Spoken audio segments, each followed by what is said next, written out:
It's Budweiser's 150th anniversary, and we're celebrating with a Heritage Can Series that honors our legacy of being made of America. Collect all 4 designs. For 150 years, this Bud's for you. Enjoy responsibly. Copyright 2026. Anheuser-Busch. Budweiser Lager Beer, St. Louis, Missouri. Texans enjoy more ways to save at Kroger, like low prices in every aisle. And you can clip and save more with digital coupons in the Kroger app. Plus, you can earn fuel points to save up to $1 per gallon at the pump. So it's always easy to get Texas-sized savings. Kroger, Texas proud since 1955. Savings may vary by state. Fuel restrictions apply. See site for details. Save big on your favorites with the Buy 5 or More, Save $1 each sale. Simply buy 5 or more participating items and save $1 each with your card. Kroger, fresh for everyone. Live in the spotlight with Spotify Premium. Build, curate, and listen to your playlists uninterrupted, even offline. Enjoy 3 free months now and cancel anytime. Tap the banner to learn more.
Level up your game with Lucid Sound, the next evolution in gaming audio.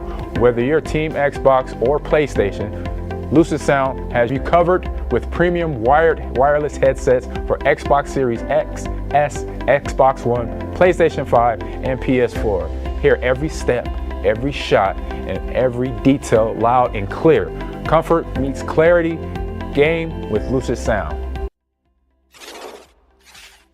What's up, chat? How you doing? Who we got in the chat? What's up, Yodel? What's up, Cherry Serenity? How you doing? Hope your Thursday is going well. You want to throw down? Yeah, I want to throw down. That's why it's Throw Down Thursday. Let's throw down. What's up, Tire Swap? How you doing?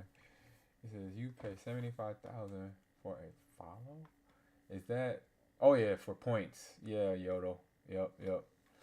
That's what it is. That's what it is. Just to get, that's the game. That's the game. What's up, JP, the Orange Lantern? In the chat, what's good with everybody today? So how is your Thursday going? Hope all is well. Hey y'all, what's up, man? OG John, how you doing? Hope all is well. Yeah, everything's going good. Just getting the stream going. I gotta wait a little bit. My Street Fighter wasn't all the way downloaded, so I'm gonna send some emails out that I gotta push real quick.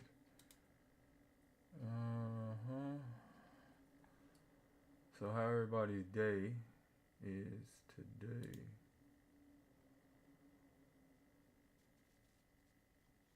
How's everybody's day going?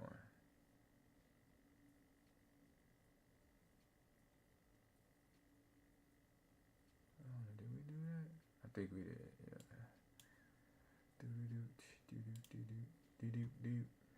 She texted me looking for a photo. What was it? A T-shirt. T-shirt graphic. I thought she.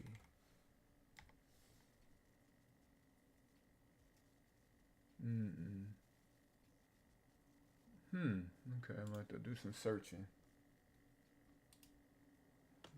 Do some searching for something. When you gotta look for stuff. Who is this, bro?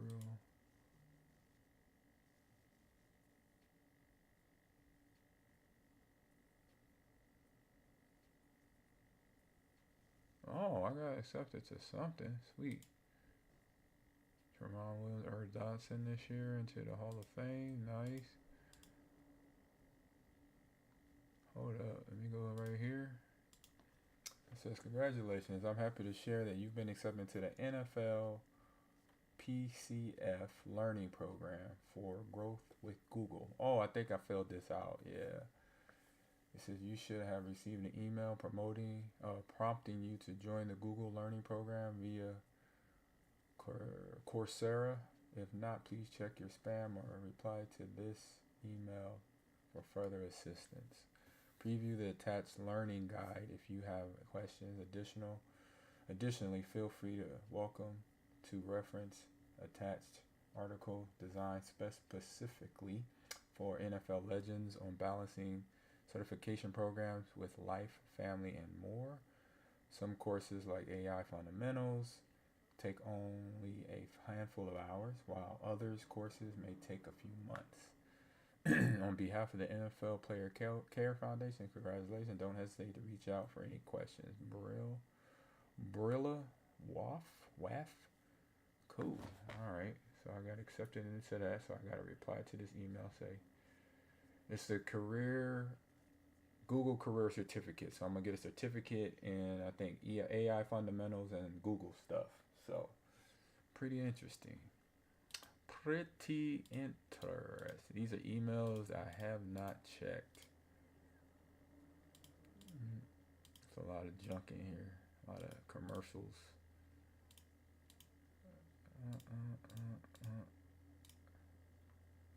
A lot of junk. I say junk mail. Can't really pick up. Oh, that was when I was in San Fran.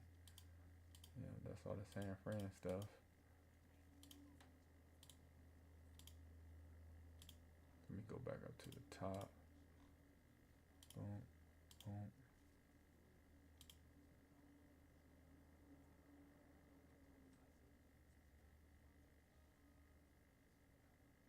What? Alrighty. Trying to find where she texted. Did she put? My wife texted me some stuff that I'm trying to find, and I can't find it right now. And so I'm good. Just got word I got a supervisor position at my job. Nice, Cherry Serenity. A little bump right there. A little bump up. There you go. And then gonna lurk because I'm studying for my midterms and finishing up my AI core for my AS in computer programming and analysis degree. Okay. Lurking. Appreciate it. Hey, AI, man, it's here. I mean, I know a lot of people. I know some people don't like it. Like I know students at certain at I just know some students that are not big fans of it at all. But it's a part of life, man. You got to intertwine. Especially AI ain't going nowhere. It's gonna get smarter. So if you're one of those folks that you're an AI hater, hey, it ain't going nowhere, and it's gonna get smarter. It's gonna continue to grow. It's gonna grow. So you better learn how to work it, use it. I know I do. I use it for a lot of my posts, some of my graphics, a lot of description. Unfortunately, it's the future, but hey, it's my core works that I need it to, so I can reduce carbon and water usage, help with the environment. See, boom, and then it helps the environment. I didn't even think about that side of it, Cherry. Good, you know what? That's just more information for me. So very cool, very cool. Let's see here. I know she sent it to me. Just looking for a photo. My wife texted me a while ago. Text me. But man, this week I gotta pick a logo for the Greenies. Naughty right now's logo is what I'm loving. That logo is funny and it's classic. And then we had Atomic Bomb put something in there. A few other people. What's up, OS Chase? It may not be going anywhere, but still be protesting every day. Data center they try to build near me. So it may not be going anywhere, but it still. What AI, like an AI data center or an Amazon data center or something like that? What you're talking about there, OS Chase? Okay, gotcha. Yeah, that is like, yeah, it's not going anywhere. I said, so get adjusted to it. I mean, if you don't use it, don't use it. You know, if you don't like it, don't use it. But people are making businesses off of it and doing big things with it. So it is here to stay and to grow and to get more dynamic in what it does for the people that are using it. Like writing websites, graphic stuff is the easy stuff. You know, graphic for a t-shirt, graphic for a post, stuff like that. That's simplicity. But then they hashing out websites, maybe game codes, game coding for video games that we're playing right now. We might be playing video games right now that is all AI built. So ain't nothing you could do about it either. Ain't nothing. So, hey, go with the flow. That's what I always say. Go with the flow.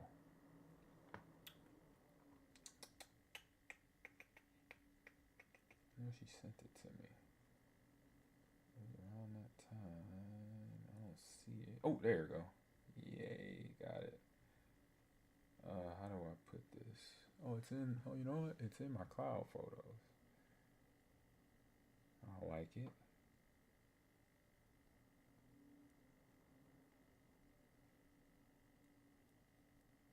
Alright, cool.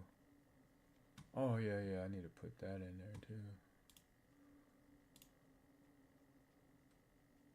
Photos. Here we go. Got my photos. I just put in my favorites.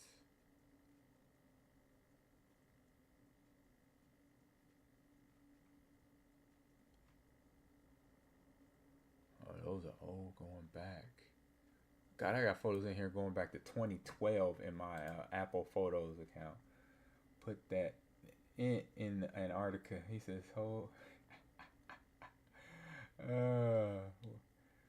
we'll keep it clean in here." But I hear you, oh Chase. I hear you. They said I've seen too many reports about a city having its water and electricity costs skyrocket and having health and sleep issues after data centers get built near. Oh, okay. I know what you're talking about.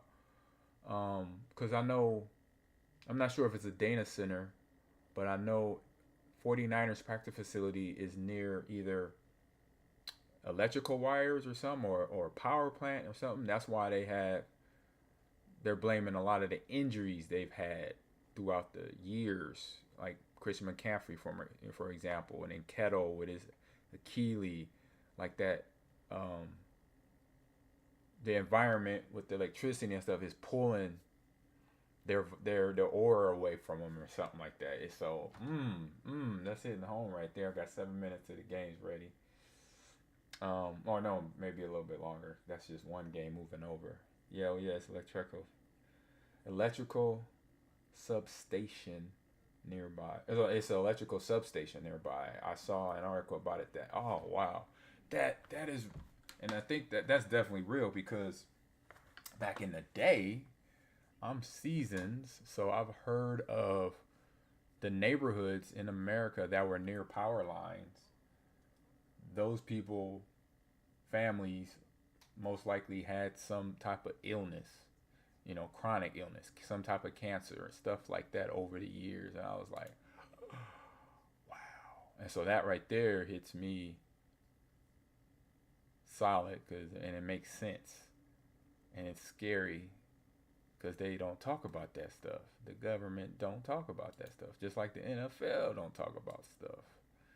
They try to keep stuff quiet and, not spoken about. All that little craziness that goes on for players, and families in general. So yeah, it's interesting. Very, very, very interesting. All right, I could go in here. I found my photo. I found the photo. It just didn't go into the one spot I wanted to go in, but I could still search it here in the gallery. Let's see.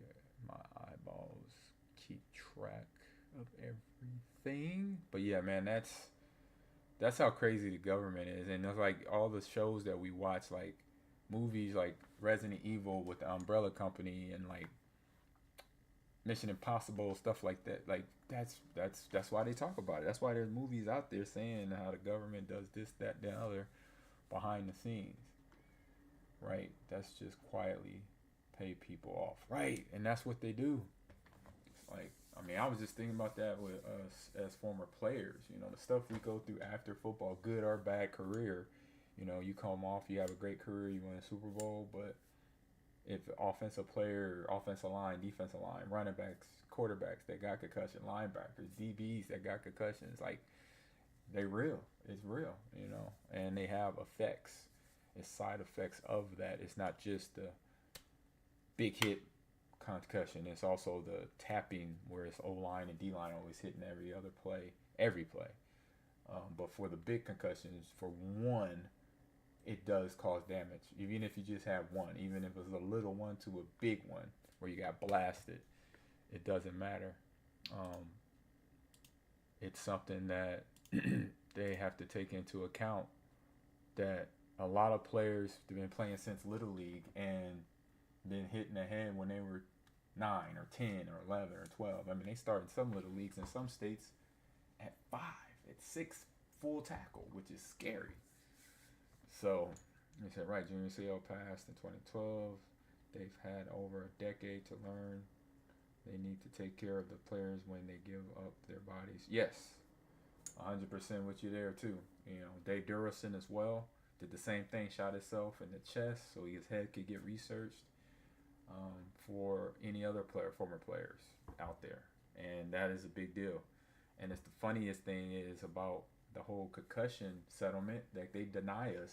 I've had multiple concussions in a 12-year NFL career, 3 years of D1 college football. And if I count all those years together, that's 15 years of high-intensity football. In 15 years, I had probably a total of college and pro concussions right under 10. Like, I would say about 8 or 9 for sure. And if I count then high school, 4 years of high school football, or I say 3 years of varsity, 1 year I played Little League ball, but I was a freshman. So you count, yeah, I could go all the way back, And they trying to, I've been denied 3 times on my concussion settlement. When they first came out, they said that if you just had one concussion, you're going to get something. Even though you probably get, $10,000 a year for the rest of your life, that's, you know, that's what you may get if you have one concussion. And then I tell them how many concussions I had. I have them noted from the doctors and the team manager or the team physicians, the trainer, and so on file, and still nothing. So, I mean, I'm just like, wow. It's just one of those things, man. One of those things just want to mess us over, you know. And the same thing happened with the military vets. You know, I look at military vets the same way. Like they've like been through real stuff, not just playing football. They've been through really losing people, getting guys being blown up next to them. I've worked with them. I've done fundraisers with disabled veterans, and their bodies are, I thought I had it worse off. Nah, or some of my teammates. You know, I played with teammates now that are in the hospital, you know, just fighting for life. A couple of my old linemen passed away from college, and they're just a few years older than me. One of my old linemen's in the hospital right now, trying, you know, got a new heart, new kidneys, and can't get nothing from, you know, NFL. Got to get help, you know, from high-end lawyers, and we already know how that story goes. Right, the insurance company, our disability, like they make it so hard for us to get our disability. And obviously military vets go through the same thing. They take years for them to get it, and by the time they get it, it's over, you know, or it's almost over. You know, it's not cool. It's not cool. It's like these people gave their lives. We gave our bodies for football. Military vets of every branch, they gave their life because they're in. And so when they die, hopefully their mom, their wife, their kids, whoever they're left behind is taken care of. Same with the NFL. We gave our bodies to football because we love to play it, and we knew I knew the repercussions. You know, I knew I was going to maybe be, you know, a little off. I was already a little off because I'm playing the game. I also played baseball. I played basketball, and I chose football. I just liked it just a little bit better than baseball, and made it a career. So the Street Fighter's still loaded up, so y'all, we'll get in here in a minute, but just, yeah, spitting some knowledge to y'all, because this is stuff that we deal with on a daily, but the NFL don't want to talk about it. And it's like, why? Don't talk about it. It's something that's part of being a football player. You know, it's part of being a part of the NFL, so don't talk about, because they'll come out. You know, you don't want to talk about stuff that you don't want to talk about. It's going to come out either way. So you might as well bring it up and address it as, you know, I'm pretty sure, I know Roger Goodell, he's doing things. I saw a post today. He worked with a guy that was a professor at Cal Berkeley, and actually I met him when I was a kid, the professor, but he met with Roger Goodell to talk about the programs we need to have for players after they're done with football. Between coaching, you know, they do have a coaching program where we could get into it, but it has too many gatekeeping possibilities, because once the NFL, as we know about the Rooney Rule, you know, hiring, you know, interviewing, you know, minority prospects to be a head coach or DC or OC or whatever, it's the same for coaches after, you know, players after football. We have a program we could go in. It's called the Bill Walsh Coaching Internship, but it's up to the team, and then the team might have 1,000 things they want to ask you before you even get signed up. And so then it's gatekeeping rules, and that shouldn't be happening. I say if for a former player that played for a team, for example, if I played for the I played for the Packers, I played for the Seahawks, I played for the Texans, I'm not saying I'm just going to walk in the door and say, hey, I want to do an internship. Just, hey, if I call the number and say, hey, I want to apply for the internship for training camp and for the regular season, and, you know, if it's an unpaid or paid position, whatever, call the number and get signed up. You know, not just let players walk in the building and, you know, act like they think they run the place, because players do that. But for the players that's legitimately want to coach, hey, I want to coach. I want to have opportunity, and I want to, you know, go to different teams or go to different coaches. We don't get that opportunity. When you think we would, doesn't happen. Football, basketball, baseball, hockey, definitely, and soccer, definitely they let players come in the building, not take over, but become a coach, become a batting coach, a hitting coach, whatever. In basketball, point guard coach, a center coach. things like that, but we don't get those opportunities. So in football, it's different. I'm Ahman Green. That should be all we need to know. Yeah, but it doesn't happen. Like, I've been trying to coach in D1 college football and the NFL since I retired. I would say for the last 12, almost 15 years. I've sent in resumes. I've done in-person interviews, and most of the time, you know what I've been told? That I have too much experience to do the job that I'm applying for, which is NFL team scout, assistant coach. So I've been told I had too much experience on several occasions. Even, from the team I played for the 3 teams I played for, and for the college I went to, I was told at my school of University of Nebraska, I love Nebraska, got my college degree there, won some national titles, got some good friends that were my teammates and classmates as well. But a guy told me that I had too much. I need to get more experience to then be a coach, which I already had experience coaching high school football in Wisconsin at the time. But I was told that about 10 years ago, if not longer. 2015, 2013, 14, when I went in, resume, here it is. Let's ask some questions. Boom, boom, boom. Oh, well, you need some more experience of mine, And I get, like, experience in coaching, and it's not coaching in general in football. It's talking about, I get it now because somebody said it today or this week. In the last month, I've been talking to some teams trying to get hired because one of the teams needed a special teams coordinator. I played special teams, and I coached special teams when I was in high school, coaching high school sports in Wisconsin a few years ago. And so when they told me I need NFL experience, and I was like, what do you mean by NFL experience? And he said, well, coaching experience, like working with a team on the coaching level. And I'm like, well, it's not. My question was to him, well, it's not much different from being a coach to a player, but I get it. Like, okay, I got to learn the process of either drawing up my game plan and submitting it to the head coach and talking over the head coach. They say, hey, I want to start this running back. Can I start him over so-and-so because he's a better kick returner or a punt returner? I was like, yeah, I get all that.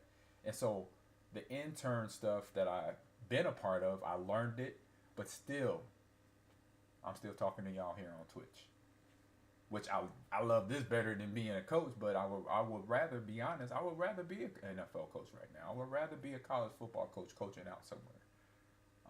But I got to do this. This is not bad. I love this. I love playing video games. I would coach if I was a coach. I would be coaching and then playing games I'd still be streaming. I would stream. I would find time to stream. But it's just crazy that I'm overqualified. I did a coaching scouting internship with one of the teams I played for, and went into the office. They sat me down. They said, hey, we need you to watch some game film on some of the current players and then write a report about if this player, we need to keep him or not keep him. Is he a liability? Answer these questions by watching the videos. So I watched videos. Oh, it's Chase. What's up, Nocturnal Wolf Dog? Woo, woo, woo. Thanks for the raid. Thanks for the raid, sir. Every coach's kid gets a job. Right. Not this coach's kid. My dad was a coach. He was an offensive line coach back in Little League, so I didn't get the. But I know what you're saying though, it's Chase. But yeah, I watched the videos, broke it down. It was actually it was. Some of my old teammates that I was scouting, because I just retired. So I scouted them, took my notes down, went back in the meeting room, said, hey, this player, this is an old lineman. He's a young guy. He's doing good. He's just going to excel. He's a older guy, receiver, kind of losing his step. We might need to look at his contract, see if we could, renegotiate or maybe. Have them walk. I was talking business. That's how it is, because it's, when you're working along with the GM as a scout, you got to give your reasons why a player needs to be on the roster at said position for said amount of money. Because that's all about it is. You're going to the grocery store basically. As a scout, you go to the grocery store. That means you go to a college or you watch another player from another NFL team and say, hey, I'm going to check under the hood, see if this kid can do it. You know, the ability, the effort, can they stay healthy? Is he solid? Is he the dependable player? And do all that and why, and then write the why we want him. And then if we want him, we got the money. Let's sign him up. Did all that and then was told I was basically overqualified in a nutshell. So I was like, huh? I said, what do you mean? Oh, well, you know, for people in this position, applying for this position, we want them to know what you know. And I'm like, in my head, I'm like, well, you should hire me then, right? They're like, no. We want people to learn what you got, you know, what you already know. And I'm like, what? I should get hired, right? No, not like that. I'm like, I was confused. And I came home. I told my wife this. I was living in Green Bay at that time, so it took me 12 minutes to get home. Sat down at the kitchen table. She said, hey, how it go, babe? I said, I just had the weirdest conversation in my life. You know, I was like, wow. There's still Brandon Aubrey. What they said, right. They got you squeezing the apples to find the best one. I like that. I like that line right there. Always Chase. I got you squeezed. They got me squeezing apples. That's nice. That sounds like something my dad would say back in the day. So step 1, still Brandon Aubrey. Step 2, Nixon back on return. Yep. Decide where to party for the Super Bowl. Hey, I wish it could go down like that because, like, I'm watching, you know, when Green Bay job came up, man. Of course, I was like, might as well take a shot. I took my shot, and you know, they told me what they told me, and it is what it is. I'm gonna keep grinding. You know, sounds like, well, we'd rather find someone we can pay less than you, except to get paid. I mean, I would take them whatever I wouldn't ask for. I mean, I'll ask for whatever a special team coach. But he said like they had 3 positions too. That was another thing. He said it was 3 positions. So there's the head special team coordinator, and then they have 2 assistants. So I was like, well, I said this to the guy through email. I said, hey, if you're hiring, okay. I said, go ahead, hire somebody. Put me at number 3. Number 2, make him number 1. And number 3, make him number 2. Make me the 3rd intern so I could be getting some NFL experience. I'm not trying to say to do your job, but that gives me an opportunity. And I'm not saying you got to go outside you ain't even got to go outside the house. If you hire within, so the guy step down, number 2 is still there. Put number 2 at number 1, put number 3 at number 2, and then bring me in for number 3. Boom. Deal done. Fans are going to be like, oh my God, Ahman Green's on the special team staff. Da, da, da, da. Hey. But hey, what's up, Bear fan? Right now. Right? Not trying to take anyone's spot or anything. Yeah, I'm like, nah, I'm here to help. You know, I'm a coach. I'm a teacher. I know the game. I know what I could do on special teams because I see the kickoff return the way it's set up now. That is, to me, that's the offensive line. Like, if we're returning the ball, we getting the ball kicked to us, I see our front 5 or whatever it is, front 9 guys blocking, whoever it is, 9 or 10 guys blocking. That's the O-line. Now you got 10 blockers. Now you just got set up on one side and tell the returner, hey, and that's why you want a running back most likely on kickoff return because you say power. This is going to be like a power play or ISO or outside zone blocking because then running backs get that. They know what those blocking words are. And once I say this is going to be like an outside zone blocking play on this kickoff return, so he'll read it outside the inside. So you always outside zone plays, you read outside first. If you see nobody, you see no helmets there on the outside, you bust it to the outside. But if you see helmets on the outside, you bust it to the inside. And that's a kickoff return thing that I haven't seen a lot of I only seen a few teams work it. And of course, they have speed with the return guy, if it's most likely a wide receiver or DB.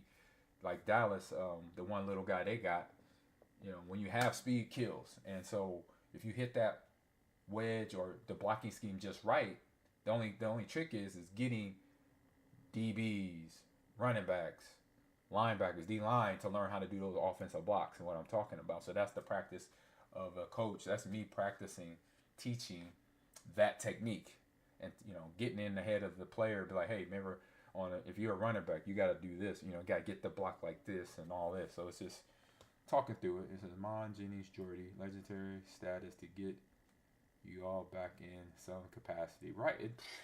We had us on the coaching staff. Oh, it would be so nasty. You had between me, Greg Jennings, Jordy Nelson. Man, that whole locker room be it'd be some aggressive little puppies. We call them, we call each other dogs. It would be some aggressive puppies in there if you had us all coaching. Between me, Jordy, Greg Jennings, and James Jones. Ooh, dogs, all of us.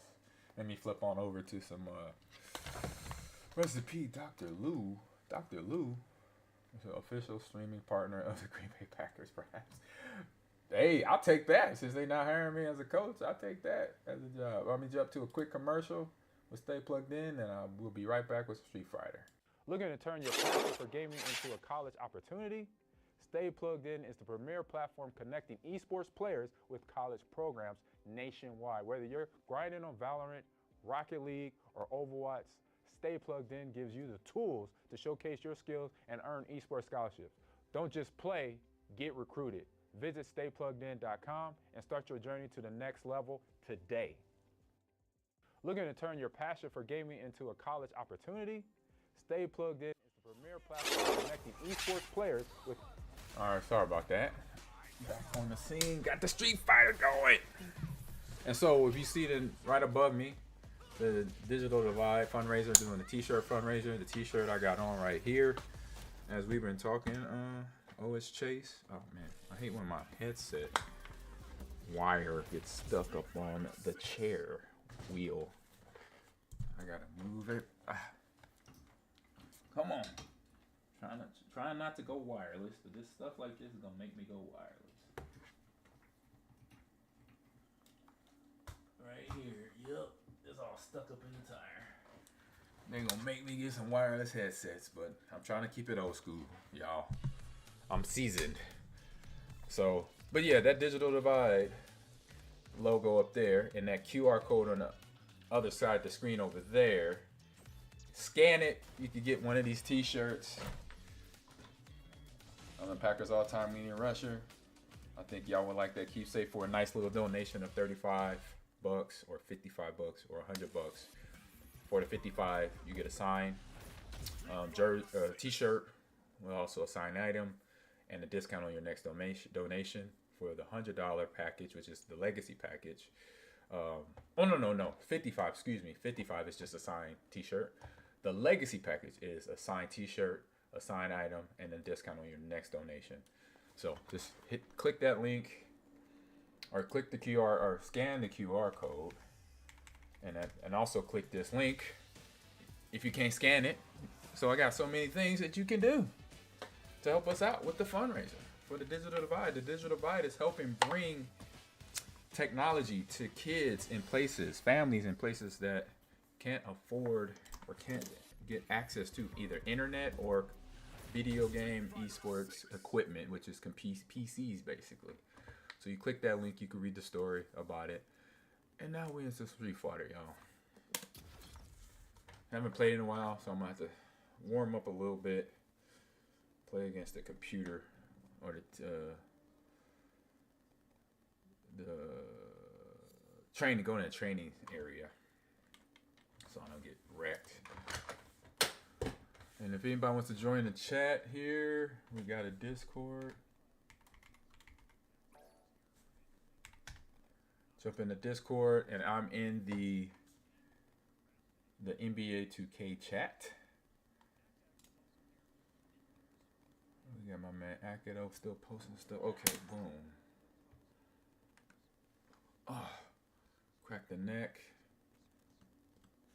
We got some candy. If you ever want to shout out to somebody, you got St. Patty's Day coming up. We just had Valentine's Day and obviously Christmas, and I do stuff on there as well.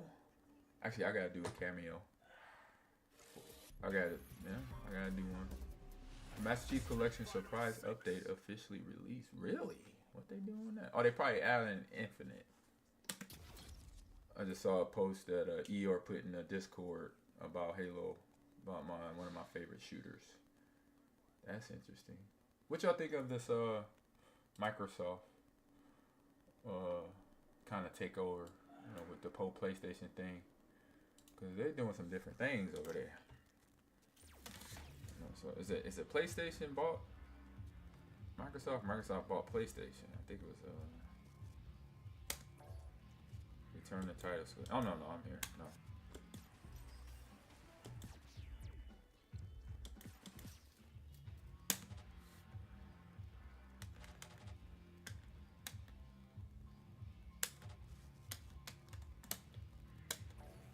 No. It won't let me go in there. Oh, it's still installing, that's why. There, I can warm up. So that's a punch. A nice little combo. There's a kick. Wow, that was 1, 2, 3, 4. And then grab. Yes, grab. Ooh wee. Oh my goodness.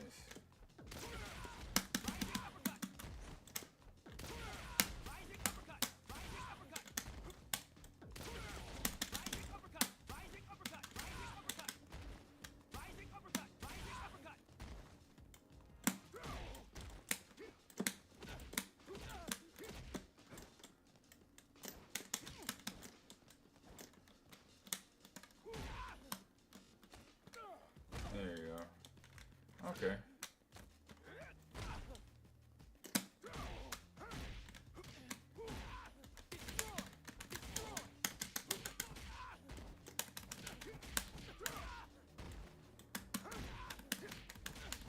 Okay. I got my moves back.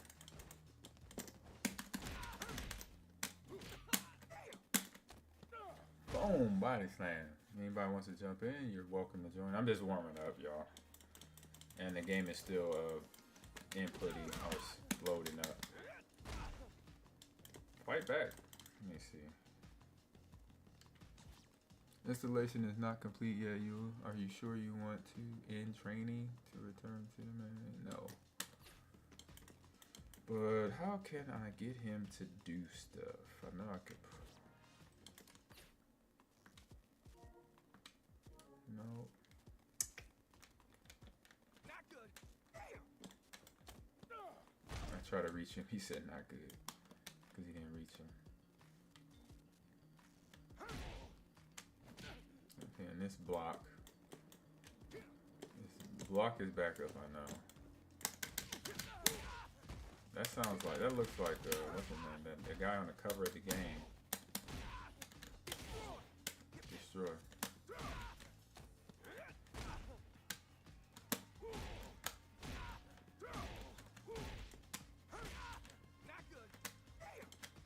Huh? He said, damn. Oh, there it is. That's the one I was trying to get.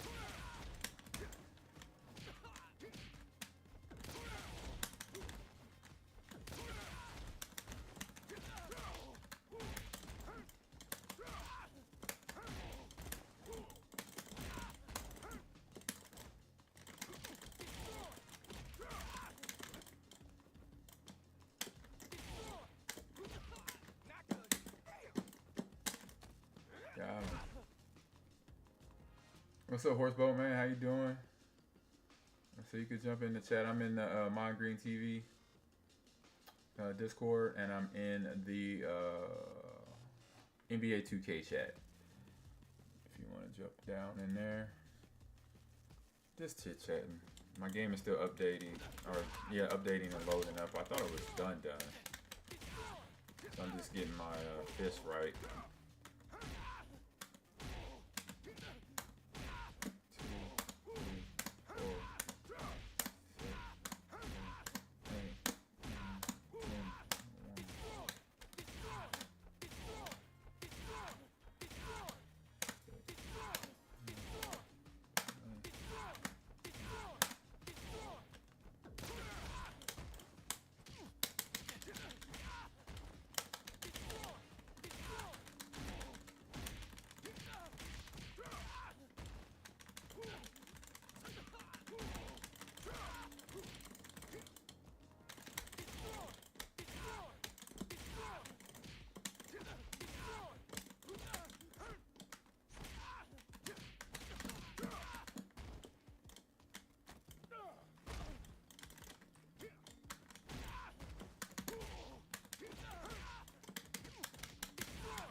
Brown and Taxman in green shirt more at 11.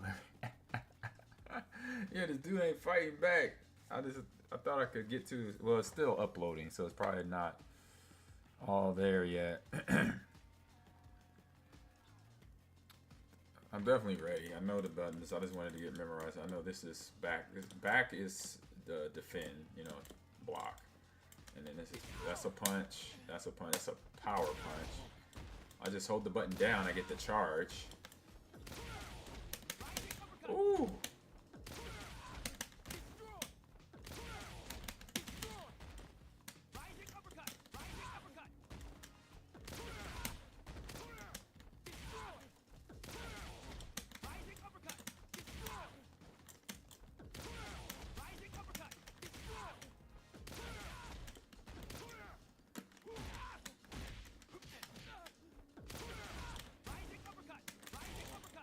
Rising uppercut.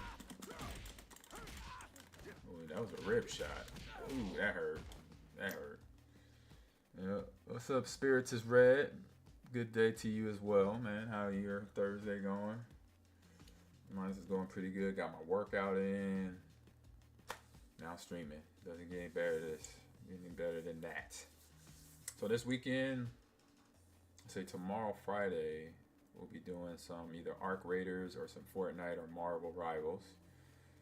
It's good talking, taking a day out, getting some home adulting done. Right, I hear you. You need that. I'll probably do that on Saturday before I stream and after I stream, where we clean up around the house, empty some boxes. So tomorrow I'm thinking about either more Arc Raiders, Fortnite, or Marvel Rivals. Saturday, play some Harry Potter, some Hogwarts for a couple hours. Then Sunday, we did football last week, so probably go into some basketball, play some 2K this Saturday for Sunday Fun Day. So I was hoping that the Packers would hire Al Harrison for the DC, but they went with Gannon. Yeah, I'm not surprised. I was hoping they went for Al too. He would have been a hell of a defensive coordinator. He's a hell of a defensive coordinator already, but to know that he played for the team, when you played for the team, you just gonna go and give it a little extra effort all the time. You're gonna really make sure the players know what they're doing and know how to execute and know their position. And he's one guy that definitely knows the cornerback position, but knows everybody else's job across the board. Defensive linemen, linebackers, safeties, corners, how they interact together, communicate. Same thing as offensive side of the ball. Not to mention we need help with our DBs, right? And it's just, I'm not saying the DBs are bad. Just they got to learn, different things about being a DB. Playing man coverage. This is how you play really good man coverage. This is how you play really good zone coverage. This is how you disguise a coverage. So it's nothing bad that they they're not. They just got to learn things. And I think bringing in people like us, former players, we know the little tricks of the trade. I remember watching Ray Lewis. Think about Ray Lewis in his career. I think a lot of people don't realize who was his linebackers coach in Baltimore for most of his career. How many of y'all can think of? Don't look it up. Don't Google it. But just if anybody knows who was the assistant linebackers coach in Baltimore for the years that Ray Lewis played, and got a Super Bowl ring out of it, because he was one of the coaches. Don't look it up to see if you can find it. Richard Simmons. He said Richard Simmons. Singletary. OG John, yes. Michael Singletary, who was the Pro Bowl, Hall of Fame, Super Bowl winning linebacker from the Chicago Bears, from the 85 Bears. Okay? And one more little trick for trivia there. Another trivia question. Who was their GM? Who was the Ravens GM, if anybody could say that? Don't look it up. Just pop it in the chat right now. Who was the GM that was a part of Ray Lewis's, Jamie Sharper, Jamal Lewis career at, Ozzie Newsome, who was a Hall of Fame NFL tight end from the 60s and the 70s and the early 80s. You would think people would read that. Somebody said Dolly Parton. Dolly Parton, Yodel Strudel, come on. He said I was going for Ozzy. Yeah. So, all those people, former players. Not just former players, the best of the best former players. Ozzie Newsome, NFL Hall of Fame tight end. Mike Singletary, NFL Hall of Fame, Super Bowl winning linebacker. Played for the most dominating defense in NFL history, the 85 Bears. And one of the reasons why I love football today was watching them as a kid between the Perry, Michael Singletary, Wilbur Marshall, Dave Durson, God rest his soul, just on their defense. And I was a Walter Payton fan. But when I realized what the hell was happening on the defensive side, I was like, God, dog, this team is real. They gangster. They would have survived today in the NFL. They would have shut most offenses down today. But they would have got a lot of flags because it would have been too physical. Those guys were criminally underappreciated. Yes. Yes. I mean, God. And so they were coaches. Ozzie Newsome, Mike Singletary. Keenan McCardell. If you remember him, wide receiver for the Tampa Bay Buccaneers. He's the wide receivers coach. Where was he at?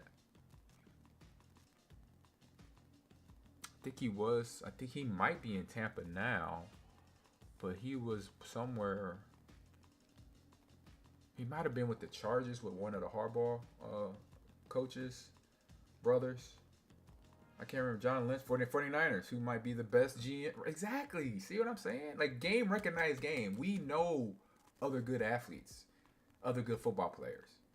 Like, I played football, baseball, and basketball, and ran track. So I know 4 different types of athletes when I see them. A good one.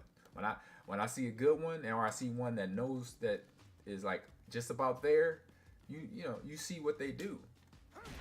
All right, this game. Come on. You know what I'm saying? So we got that. We got it.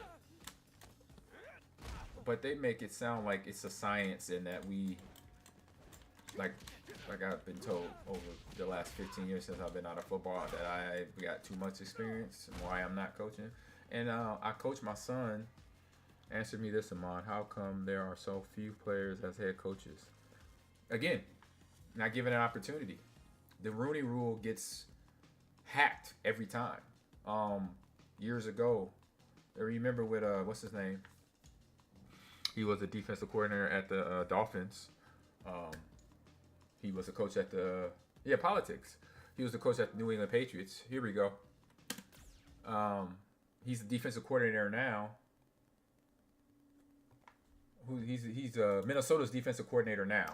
Brian Flores. Remember, Brian Flores he was interviewing to be a head coach somewhere, and it got hacked. He found out through Bill. Bill kind of let the cat out the bag that so-and-so when the Giants needed a head coach before they hired Daboll, it came out that Bill accidentally slipped and said, he said something that kind of tipped Flores that Giants weren't going to hire him, even though they were going through the Rooney Rule, interviewing minority coaches.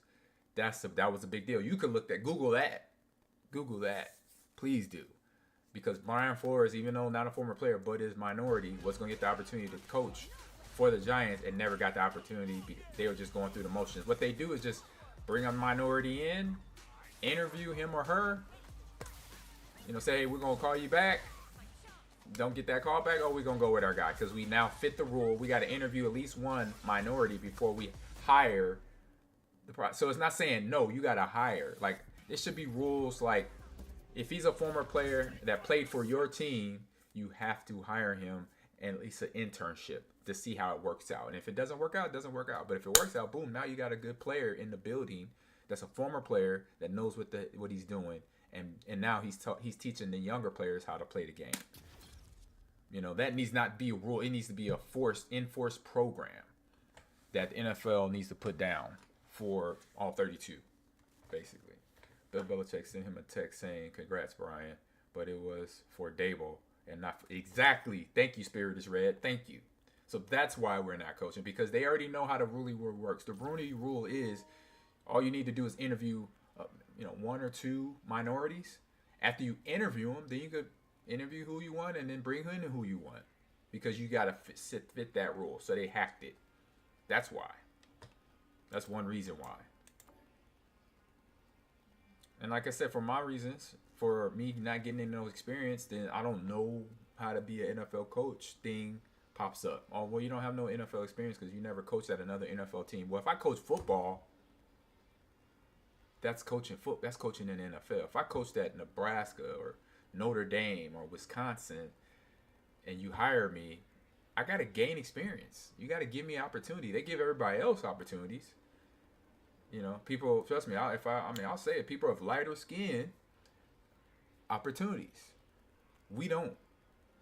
Like D'Amico. So D'Amico, good thing for him, he got in good with Kyle Shanahan, which he was a player with both of us. So Kyle Shanahan was the offensive coordinator when I was a Texan, when D'Amico was playing the starting linebacker on defense. So that's where the connection started. And they might have started a conversation then. Hey, Kyle, I want to go into coaching when I'm done. Will you give me an opportunity? That's how things are. LaFleur. So all on our coaching staff, we had 3 future head coaches. We had Kyle Shanahan with the Houston Texans. He was the OC. Matt LaFleur was quality control under Kyle. And then Mike McDaniels, who was the coach at the Dolphins, was also a part of that offensive coordinator, second helper or whatever, it's assistant. So they just all pat each other on the back. But I love it for Miko, because he got his opportunity and he proved he is the dude that should be coaching the NFL team. To give us the opportunity to fail, at least do that. Don't give us no shots. And they're afraid to give us a shot because they know once we get in there, we're going to do our thing. We're going to be, good players. D'Amico was a good player. Al Harris, fantastic player. Myself, I did pretty good. They already know that we'll come in and we'll be liked by the players. And if we're not, then we won't. But most likely we will, because we know what a player is looking for to get better if you're his coach. Make me better, coach. That's all we want. That's all I wanted from a coach. Even if it was a coach that hadn't played a whole ton of football, hadn't played in the NFL. I had coaches that never played in the NFL that coached me up. From Seattle to Green Bay to Houston. Yeah. Guys were first-year NFL coaches when I was a player during my career. So it's just interesting how they muddle things up for us. They muddled it up. They make it tough. I was looking for the nepotism in coaching article I saw a few years back and found one from a month ago. So glad I'm glad people don't stop talking about it. Exactly. Article title, if you want to read, Ryan Clark talks racism, nepotism, and 100%. Thank you. And Ryan Clark, cool man. I love him. I love him for bringing that up. He said, do you have a favorite coach? Ooh, good question, Beer Boogie.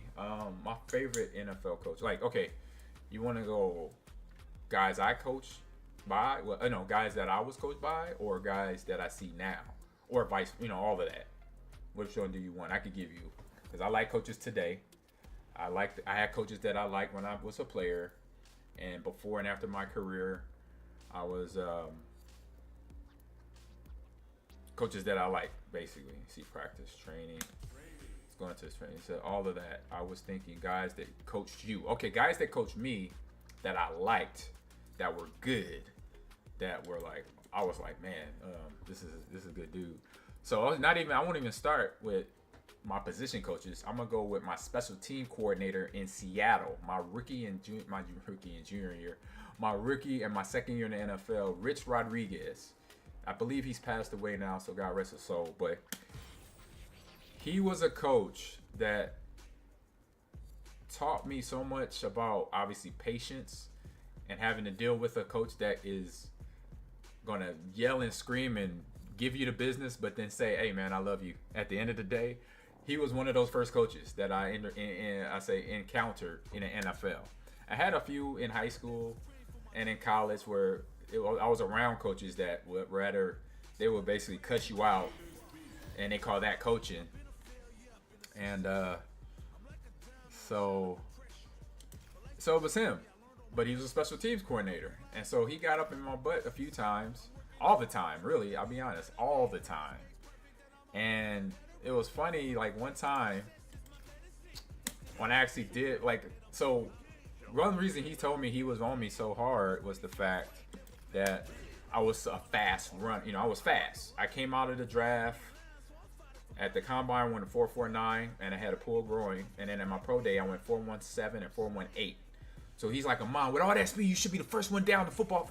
You should be the first one down the goddamn football field all the time. I'm like,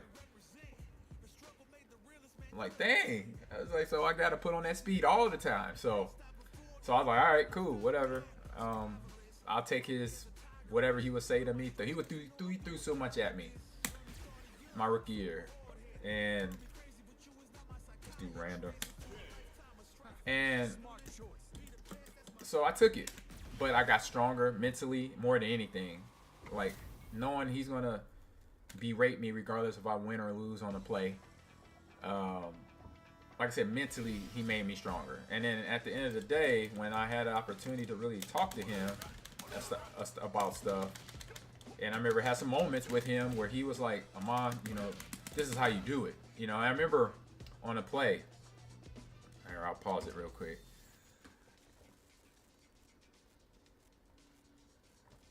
I can't remember what week it was, but I remember the game. I remember who it was. We were playing the old Houston Oilers in the Kingdome in 1998, so that my rookie year.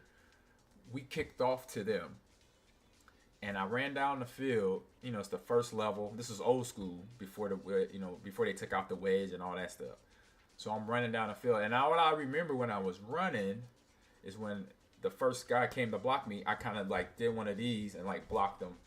You know, I dropped my shoulder and went through him and then kept running. I was the first down the field that got the tackle, and I think I led the team my rookie year in special team tackles. Played the game, you know, punt return, kickoff return. I was a kickoff returner. I was a L1 on kickoff coverage. I was a gunner to get to the punt. I had a good game on special teams that day. The next day, we're watching film in special teams meeting room.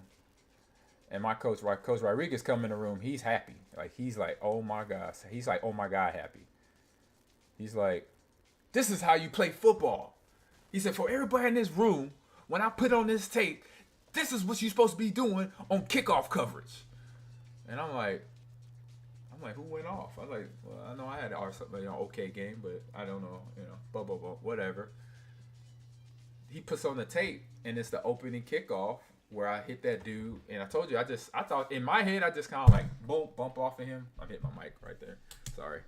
I kind of just shanked off of him and got to the tackle. But when so when I'm seeing it in live video, well, not live action, but on the video, the replay, I took this dude with one arm and pressed him, and then I body slammed him, and then I took off running for the tackle. I was like,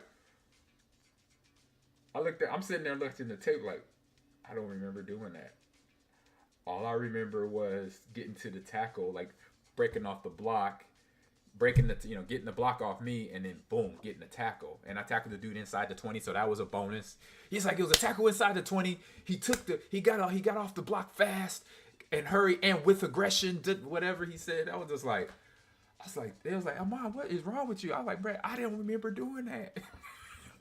I didn't know I body slammed dude. I was like, no, what? I remember something from the game. So after the game was over, Max Strong was my fullback. He went to Georgia. He had one of his Georgia teammates on the other team, on the Oilers when they were the Houston Oilers. And I remember at the end of the game when you come to the middle of the field and you all shake hands and, hey, how you doing? Good game. We did that. And Mac came up to me and said, hey, man. He was laughing. He said, hey, man, one of my boys from college said, tell number 30 you need to slow his ass down. And I'm like, oh. And so now I know why. That might have been the reason why he said, number 30 need to slow his ass down. Man, he coming down that field too damn hard. You didn't have to hit me like that. I was like, wow. I did not remember that. I did that dude like that. Like, I took him, I bench pressed him. Boom. Dropped him. Thank you, Horsepoke, for the animation there. I appreciate you. You got it. Yeah, I ruled dude. I dominated somebody. I did not realize I dominated him like that. I was like, God damn, I did that to him. I was like, oh my goodness. I was like, okay. I was like, dude, what's good with you, Horsebolt? Oh, I'm doing good, man. Doing good. I was playing against the computer. Oh yeah, I could program the computer to fight me. Oh, I gotta share this with you. A free baseball game came out on Steam. What is it called? It's called E-Baseball Pro Spirit. It used to be only like on in Japan. Yeah. But now they brought it to America because you had to change your Steam account in order to be able to purchase it. They wouldn't let people outside of Japan purchase it. Oh, really? But okay. It's free. The game is free, and I'm trying to play through it here in a little bit. Really? Interesting. Yeah, it's free. Yeah, I think it's like I don't know. I haven't gotten the whole spiel of it yet, but the gameplay's actually solid for what it is. Konami made it too. Ooh, oh, that's a good company. That's what I'm saying. Yeah. Ooh, Spiritus Red says I was watching an old game the other day between the Packers and Vikings and was meaning to ask you how you liked or disliked playing on that AstroTurf in the Metrodome. I think we touched on this before. Oh yeah, it was hell. I will say this: if you've seen, God, just imagine playing football. If you played football, Spiritus Red, on concrete. That's basically what we were doing. We were playing football on concrete. I did answer this question a while back, but I'll answer it again. We were playing on the turf. I think on that video I said this big. No, that turf was only about this thin. It was like I mentioned in that other video, I said it perfectly. It was like your grandma's raggedy rug under the couch. Yeah. That was what we were playing. Didn't you say that it was the Silver Dome? Like the Metrodome was a little bit better, but the Silver Dome was like the worst. The Pontiac was worse. Pontiac Silverdome was the worst. And then Metrodome was just as not the worst, but it at least their stuff was like that thick. They try to give you a little something to fall on.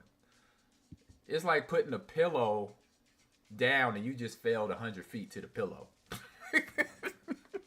That's how it feels when you would hit the ground.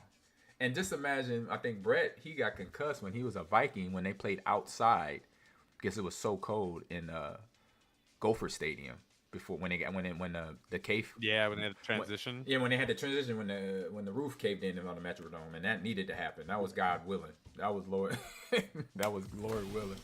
That needed to happen.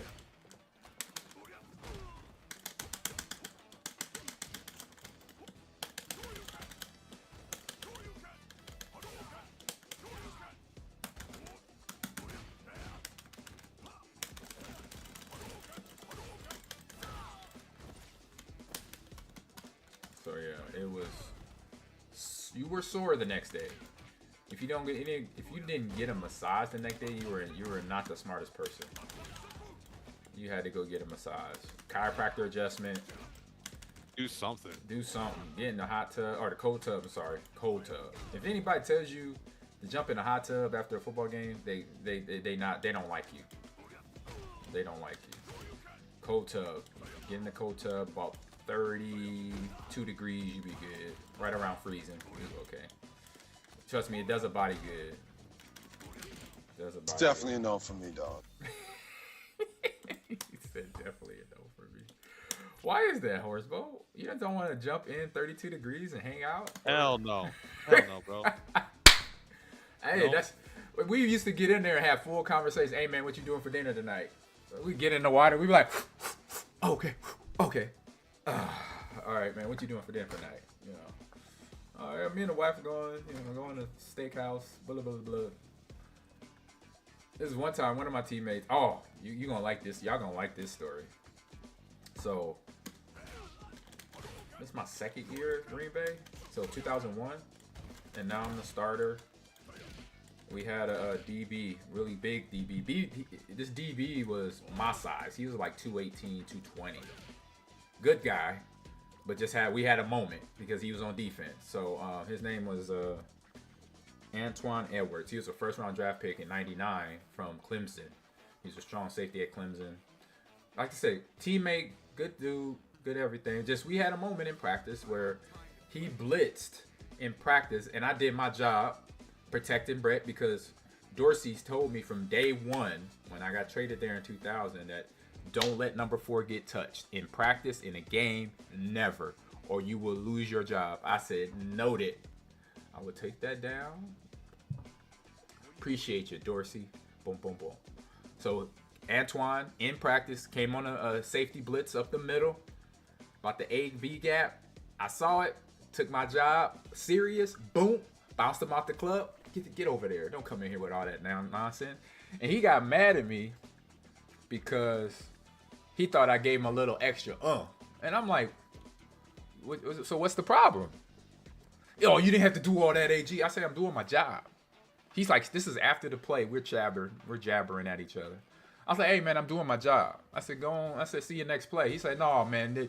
I said, well, we got a problem? You know, I was in football mode. I was locked in. I was like, we got a problem? We got a problem here? I say, oh, I mean, we good? Because if not, we could do something. And he said, oh, man, you better stop all that talking. I'm like, oh, just saying. Go back to your huddle. I'm going to go back to my huddle. So he kept running his mouth the whole practice. I kind of ignored him. Practice over. Crazy, I'm not done. Practice over. I'm in the cold tub. Mr. Antoine's in the cold tub with his back to me, but he talking loud. You know how somebody's talking where they talking about you and they talking loud so that you know they hear you. You hear them. And that's what he did. Oh, man, I was messing. You know, Ahman didn't have to do all that extracurricular stuff. And I was just doing this with my headphones, and I heard him. And I said, you know what? I told you on the field, drop it. I said, because if you keep going with this, and if you want to do something, I'm going to knock you right out here in the cold tub. I said, I'll knock, and then I'll pick you up, make sure you don't drown. And he's like, oh, man, you ain't got to do all that. You ain't got to say all that. I'm like, well, you keep running your mouth. I said, so let it go. I said, you're going to be night-night. Night-night, homie. I said, you don't want that. You don't want this. I said, you didn't want it on the football field? You ain't going to want it in this cold tub. Right? Oh, man. That's insane. Yeah, he kept talking. But no, like I said, after that, we were good. We everything calmed down. For the rest of the season, it was good. And we were buddies after that. So, it says, Spirits is Red says, would you rather play on Metrodome, AstroTurf, room temperature, or grass in Arizona, really, really hot? Grass in Arizona, really, really hot. Trust me, I'll take that any day. Give me AZ, give me San Diego, give me Houston, even though Houston is not field turf, or it is grass. It is natural grass on the slabs. But give me heat over turf, hard turf any day. That's how bad it was. Thank God they don't have it anymore. A lot of fields are field turf, but the field turf, what we're finding out, unfortunately, it gets in your eye. It is tire, so it is a health hazard because it's right. That tire is not good for the environment and for you to be falling on. Not at all. No, not at all. For 80 plays in a game, for our bodies to be around that, what's it? Crap or. It's crap. I'm calling it crap. You calling it crap? I'm trying to be scientific. What is it? The grainy rubber stuff. That's tire. That's whatever tire is made of. What is it, like? Or gas, a liquid, or I don't know. Well, it's an oil base. It's an oil. Yeah, there you go. Horsebow, help me out, please. I don't know. My brain is stuck on trying to figure it out. So, but yeah, just think about that. That's not good for us. And we tested it out when I was at Nebraska. My sophomore year, we tested out field turf, the first generation of field turf back in 1996. That's how long I've been running on it. And that goes back to the whole concussion thing. We got field turf with rubber but it's not hygienic at all. It's not good for you. And then we're playing football where we're running into each other and we're destroying our frontal lobe. You know, it's just one thing after another with dealing with being a football player. or I say being a full contact sport like football, rugby, a little bit of hockey, and then I know soccer is where a lot of headers and all that happens too. Oh man. So yeah, it is so interesting. But yeah, I'll take a really hot day. I swear to God, my rookie year, the first game of my rookie season was preseason ball, obviously, against the Dallas Cowboys in Texas in August. I swore to God, and I said this, I repeated this later in my career, I swear to God, the devil was on the sideline. It was so damn hot. I was like, God, when you walk on the field, and one, you see the crown, where you can't see everybody on the other side, you only see half their body. And then you see the heat rising up off the ground. You're like, God damn, we got to play a whole football game on this thing? Yeah, we go to an ice rink or something? I'll take hockey right now. I don't even know how to skate. I'll take hockey. It was like that. He says, speaking of fights, were you present for the Joey Thomas and Ahman Carroll fight? Was I? I don't know. He was. No, I had to be. We're on the same team. Ahman Carroll, he was the other Batman on the team. And trust me, my teammates did not take likely to that. My old lineman was like, bro, you're not a Batman. That's the Batman. They would point to me like, that's the real Batman. They would be.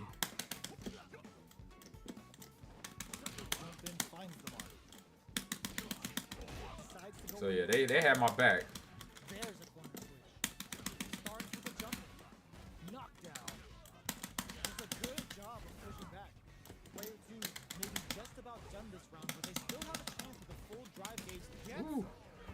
So yeah, my old linemen had my back. My old linemen were awesome. They were not only the best offensive line in Packer history that I played under, but they were a bunch. I could make if I had to like say they were like the A team.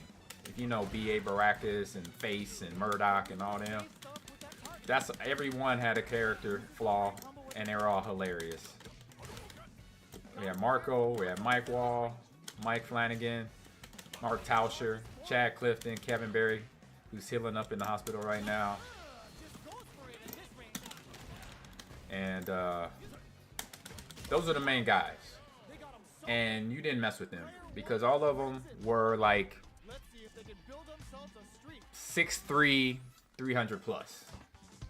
And then Mike Wall, he was the gangster of them all. He was my dude. And I know Marco's gonna hate that when I say that. And Tausch and Flanagan, they're gonna be like, oh, whatever. But Mike Wall, when you see him, if you saw him when he was playing, or you go back and look at the film, he had this big tribal tattoo on one of his arms. He was number 68, bald-headed, and so he had this walk. The way he walked just was like, I'm the dude, so you don't want to mess with me. That was the type of walk he had. You know, that was the walk he had.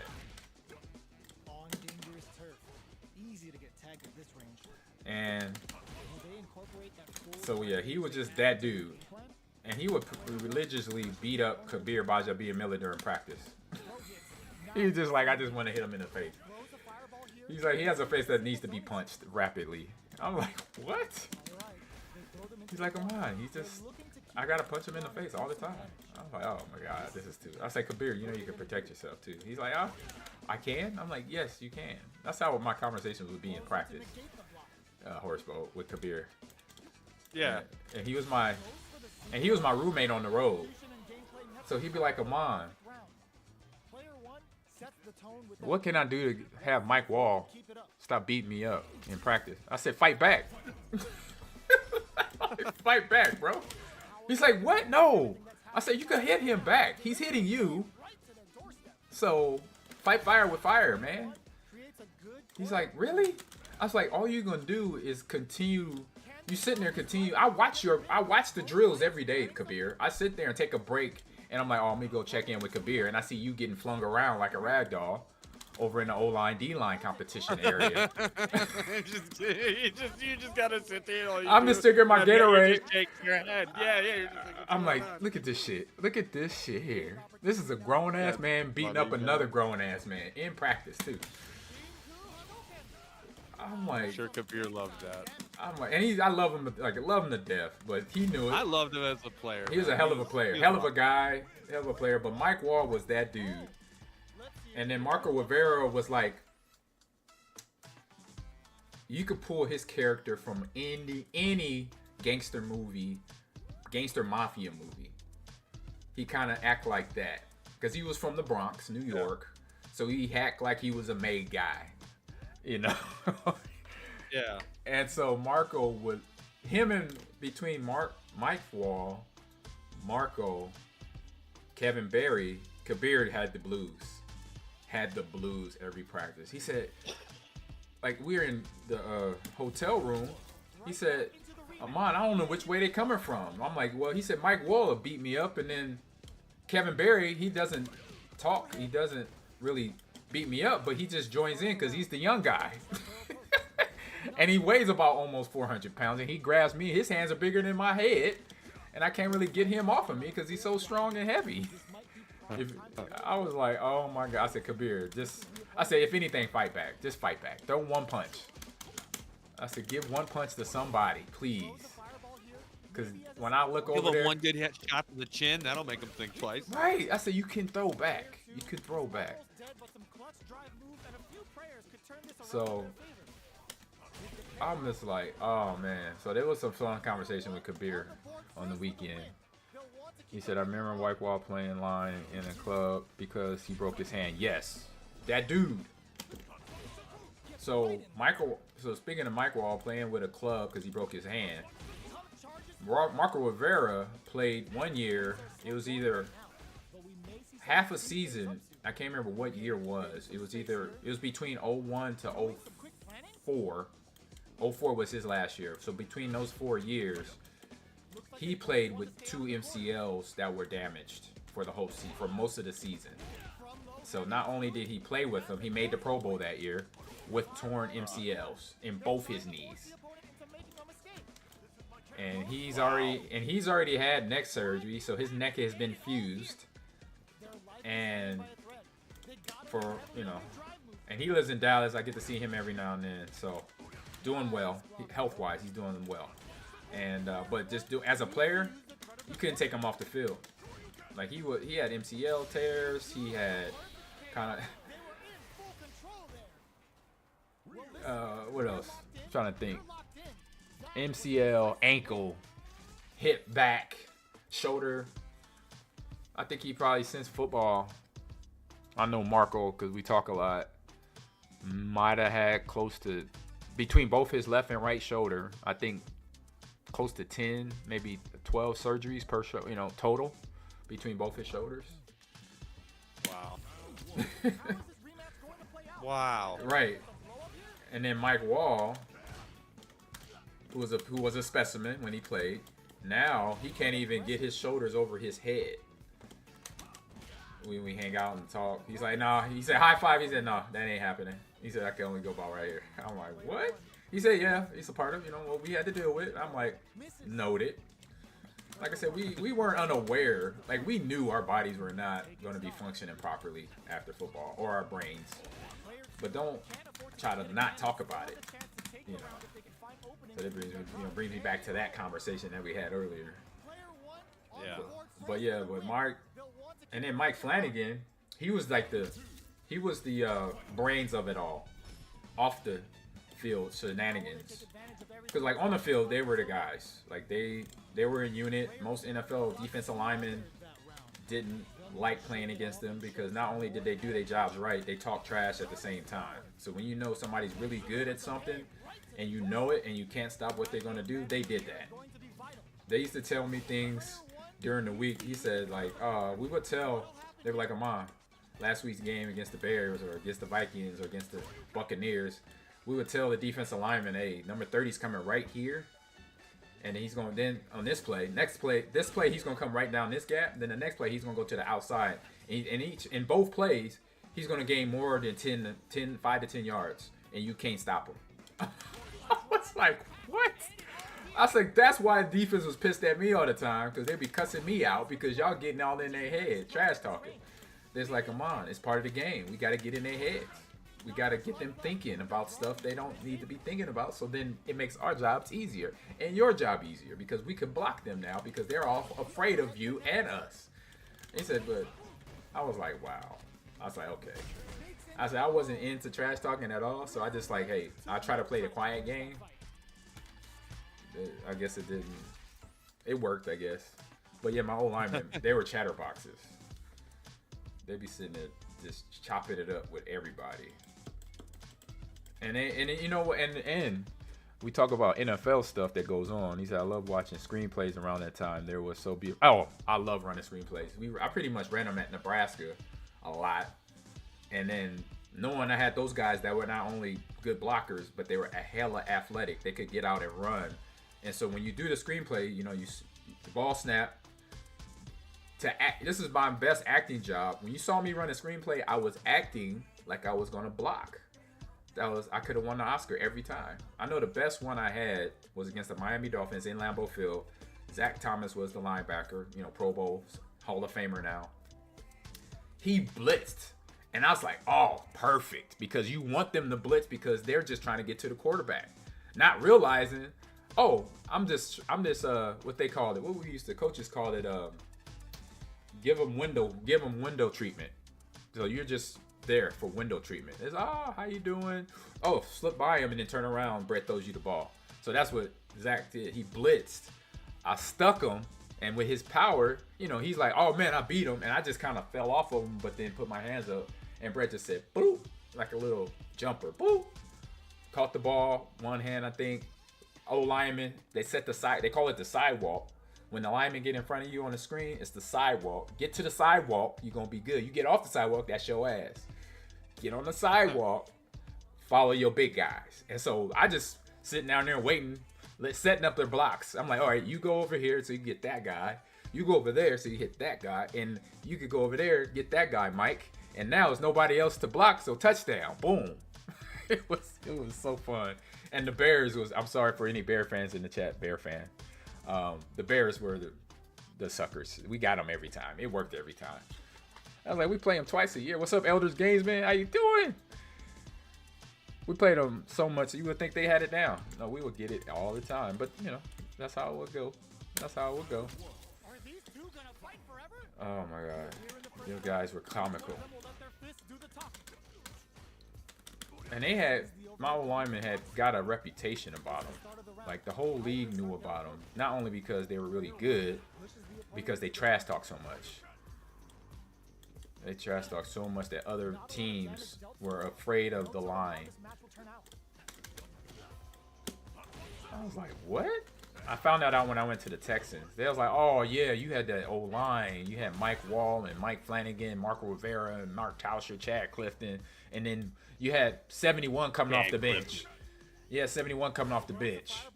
What was that? I saw that Kevin Barry. We call him U71 because that was a package call. Yeah. And then, yeah, Chad was a unit, man. People forget, man. Chad Clifton, Tennessee boy. He was a Tennessee volunteer from Tennessee. We called him the Chininator because he had a big chin. Yes, he did. Yeah, his chin was like somebody's forehead, basically. He had two heads. He had a chin like the dude from Family Guy. What was that Giggity Giggity guy? What's his Quagmire. name? Quagmire. That's how his chin. That's how. Right. All right. That's how the chin he had. And trust me, those guys on that O-line let him know about that chin every day, all day. Mike Wall was on him. Marco, Mike Flanagan every day. The only one that didn't get on him was Tauscher because they were both rookies at the same time. So rookies are not going to harass other rookies unless you got a jerk rookie. You know, which can happen. But it was. Gotta tell you, man. What's up? This baseball game is pretty dope. Oh. Just trying it, like, so they have AI commentary. It's wild. Ooh, they got AI commentary on here on Street Fighter. Yep. You guys gotta go back to 85, 1985. It's okay, guys. Always living in the past. No, I was just saying, it was fun. Bear fan, it was fun. But no, shout out to my old lineman, man. Love them guys. Like I said, Kevin Berry, he's just healing up. He had surgery.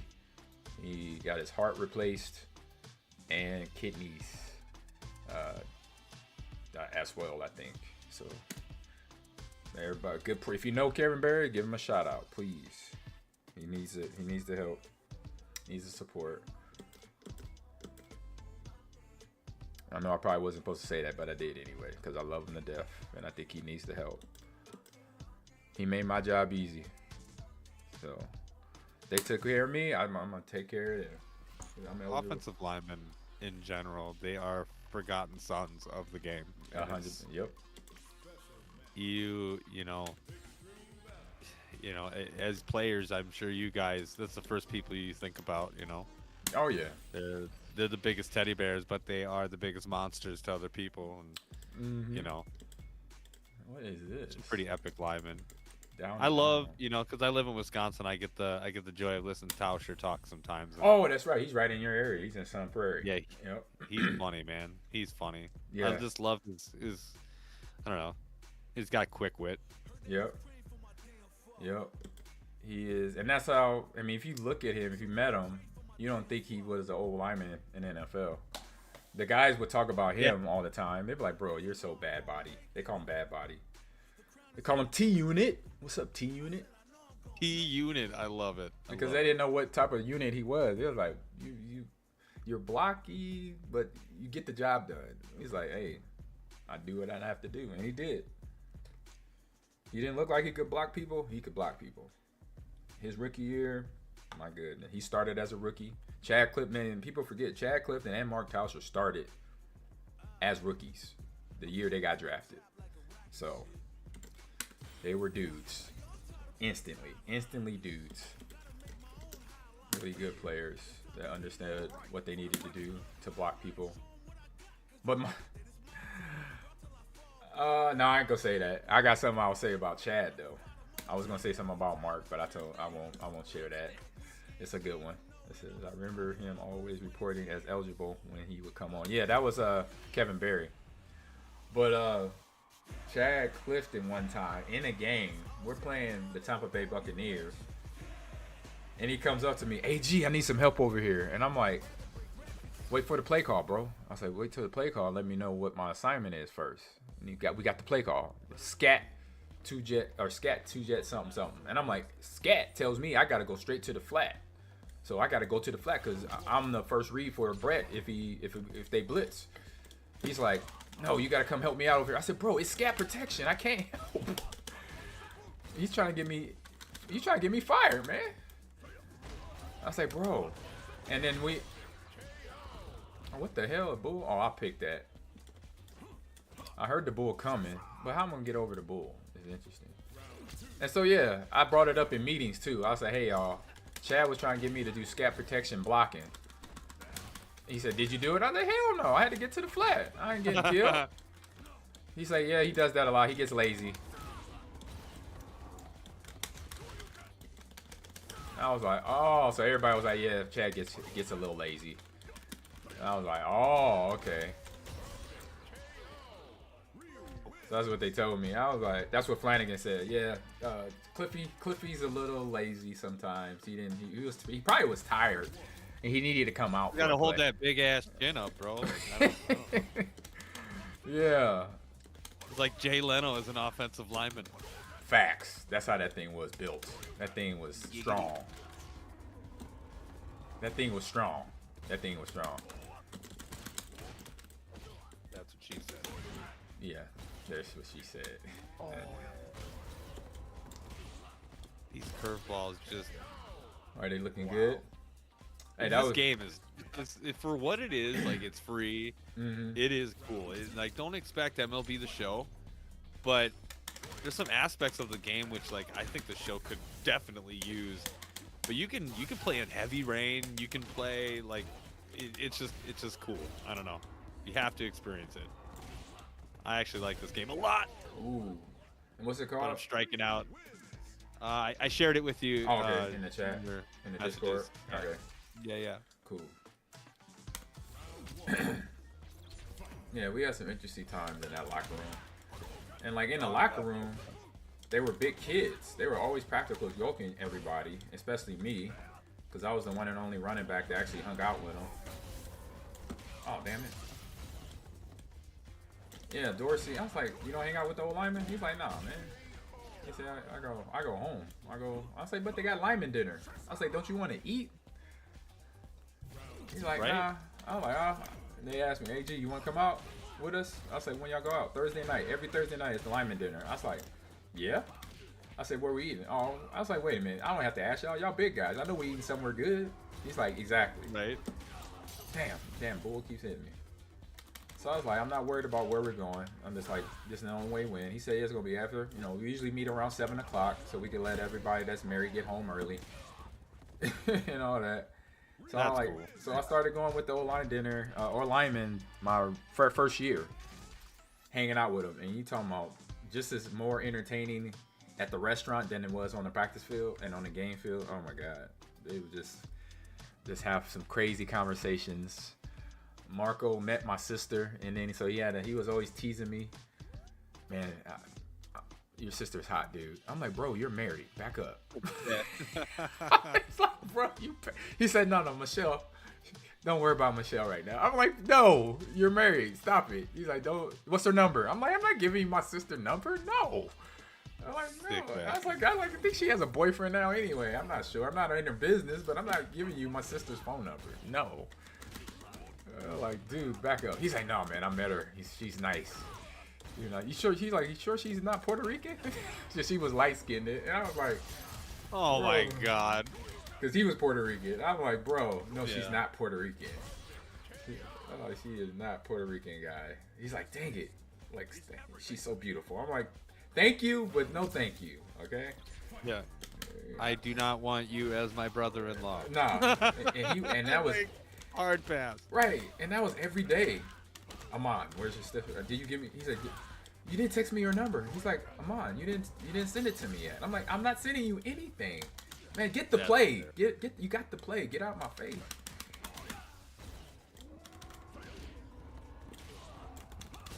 You tell where his priorities were. Hey? Right, but that was just him being funny. That's what it was. It was hilarious. Yeah. And then so hanging out with them for online dinner every Thursday night. So we would either go to, if we stayed in Green Bay, we either went to a couple places. It was either Maria's was a Mexican food place. Oh my God, it was amazing Mexican, authentic Mexican food in Green Bay. It is real. I think it's gone now though, unfortunately. No, that was Appleton. It was a steakhouse. Oh, Prime Quarter. Y'all got that in Madison. Too. Have you been in Prime Corner, Horseboat? Yeah. Okay. So we would go there frequently. And then Appleton had Lombardi Steakhouse at a hotel. We went there. And Nakashima's was a hibachi Japanese steakhouse. And they serve really, really good sushi. And my guys, they took my coat. They taught me things. Like, because at first, when I was a kid growing up and then in college, and then once I got drafted to Seattle, guys were like, man, you gonna go to this sushi restaurant? I'm like, man, I ain't no raw fish. Like, oh man, you crazy. You gonna get sick and die and all that, right? Dysentery. Right, I had no idea you could actually eat fish raw.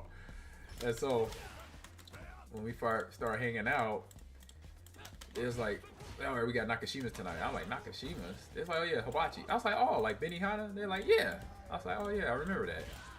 I lived in LA. I remember me and my mom and dad going to Benihana's a few times. They said, oh yeah, got a steak. They got sushi too. I'm like, I'm good on that. I'm like, oh, okay. So we get there. They're like, no, AG. I think it was Mike Wall or Flanagan. He's like, Flanagan looked at me. He's like, Ahman, you ever had sushi before? I'm like, no. He said, you grew up in California. I said, I know, but I didn't want it. And my mom and dad, they didn't think of, having their kid eating raw fish was a good idea. So meat and potatoes. Yeah. I was like, meat and potatoes, buddy. Meat and potatoes over here. Red meat and potatoes. I'll say that, red meat and potatoes. He's like, man, look, Flanny's like, hey, give it a look. Give it a try. Just try it out. You'll like it. I was like, all right. So I think it was a California roll. It had salmon in it with a little bit of cucumber and I think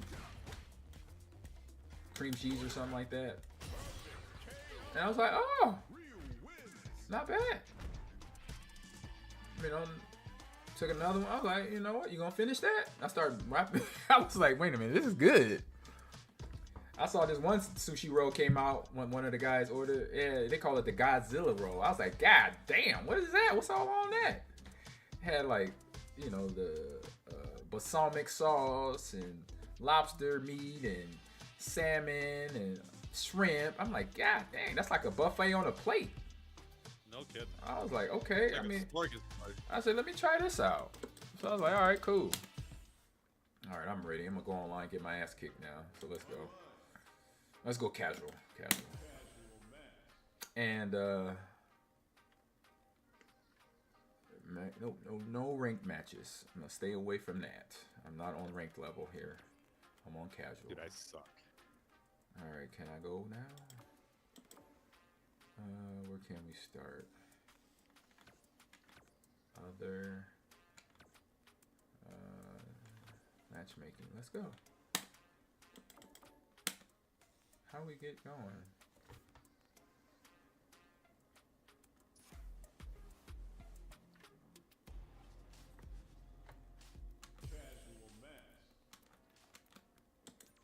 Game reminds me of like Ken Griffey Jr. baseball if it was made. I remember that. That was fun. How do I get the game going now? Confirm opponent, yes. Matchmaking is on. Ranked matches off. Because I don't want to get my ass whooped too many times. But I'm going to get my ass whooped anyway. Because I'm not really good at this. Are you all busy tonight? Nah. What's up? What you got? Well, I was just seeing if you guys wanted to run something. I didn't know. Probably just dinner after this. For me.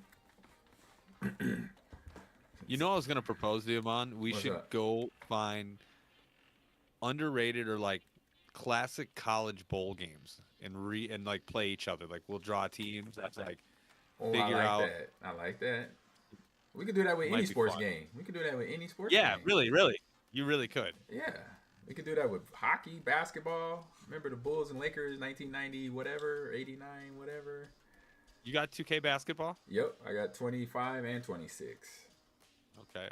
I got 26. I'd be down to play some of that. I don't know. Yes. Yeah, I'm actually also going to be the game for Sunday. It's 2K. Saturday. Sunday. Oh, okay, all right. There we go. I can jump on today or tomorrow. Oh my God. These breaking ball pitches are just, it's right Oh, dead center they- in the strike zone, Right. and I can't hit it. Hey, they get tricky, man. You got to sit back on it, even though it's not you. It's just the AI, or it's the control, your NPC player, Baseball Pro Spirit. Okay. How do I start the match? How do I Dang. start the match here?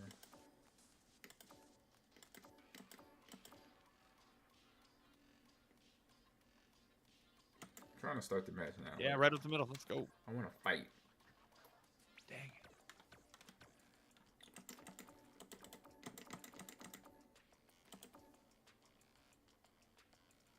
Guy does not look like a Matthew Robinson, but all right. There we go. It's going. It's searching for opponent now. Got it.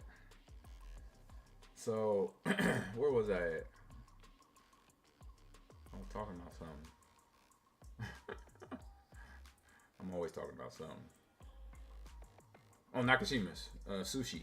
So yeah, I had that first sushi roll. It was a wrap. I was like, I love it. It's good. It tastes good. And they have different flavors and fish. I mean, I was eating everything pretty much. I tried the sea urchin. I tried the what was it? The calamari. Yeah, calamari. Caviar. I tried that. Didn't bother me. Knocked it down. I'm like, that's not bad. So yeah, don't knock it till you try it. That's what I tell my kids too. Like, don't knock something till you at least give it one try. If you try it, you taste it, don't like it, okay, boom, at least, and then now you know you don't like it. At least give it a shot. So yeah, what's good stuff? And I have a hard time with seafood and like fish. I don't know. Yeah, a lot of people. I'm a meat and potatoes guy. I've always been that way. No, I'm a Midwest kid at heart, but being around different places, being around my own linemen, like I said, starting with them, I was already like adventurous in the food area. I remember when I went down to Australia, man, I found out they eat the kangaroos down there, bro. What? Yes, it's a delicacy. They eat kangaroo in Australia. I'm like, come on, man. You eating the kangaroo? I did not expect that. Oh. I did not expect you to say that at all. Bro, I couldn't believe it. I went down there in high school for an all-star game, and that's when I found out. I was like, no. I went down when I was a pro. I went back down there. You guys want to go hunt some kangaroo? Yeah. Oh, he's just gonna beat me up with that. Oh, this dude, he's whack. Okay, creating some space here. All right, what's coming up next? Both sides looking for an opening. Crocky. No wonder they want to fight humans. What is this dude doing? What's next here? Feeling out the spacing. Always wanted to hang out with a koala. Player one is working with a less than ideal drive here. They'll need to be very careful here. Deal some perfect execution. Oh, this dude, he's spamming his strongest move, and then he does that.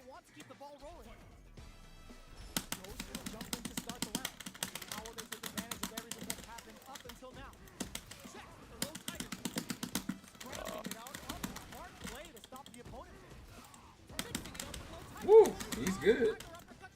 But don't spam something. If you that good, why are you spamming?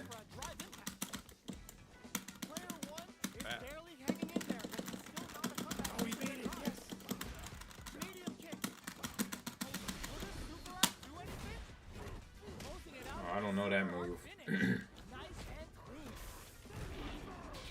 Okay, this dude spams his projectile, and I don't respect that. He's spamming in one move? Come on. You're good. Why are you gonna spam one move? Bad people do that, like me.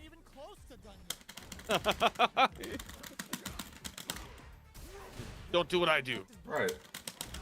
Oh, don't jump. Don't do no aerial. He's an aerial guy. Easy to get tagged at this range. Checks with the projectile.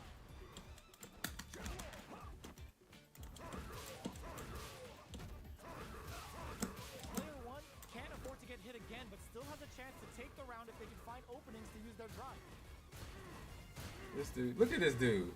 You see this dude? Yeah, I see this, yeah. This is ridiculous. I'll just die this way. At least I'm a block. I'm not gonna just go dumb into a fireball. That's pretty crappy. Time's the only thing moving here. I'm about to die in a little bit. I'll die this way. At least I'm blocking. Now this just shows how the idiocy can be online. Come on, man. What's your name? He's platinum level. This dude is platinum level and he's doing this. Vice 7. You ain't Vice 7. You Vice Chump. That's what you are. You a chump. Fight me for real instead of doing this.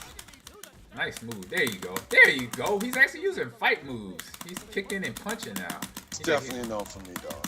Yeah. See, there you go. He's whipping my ass. That's how you whip somebody's ass. There you go. There you go.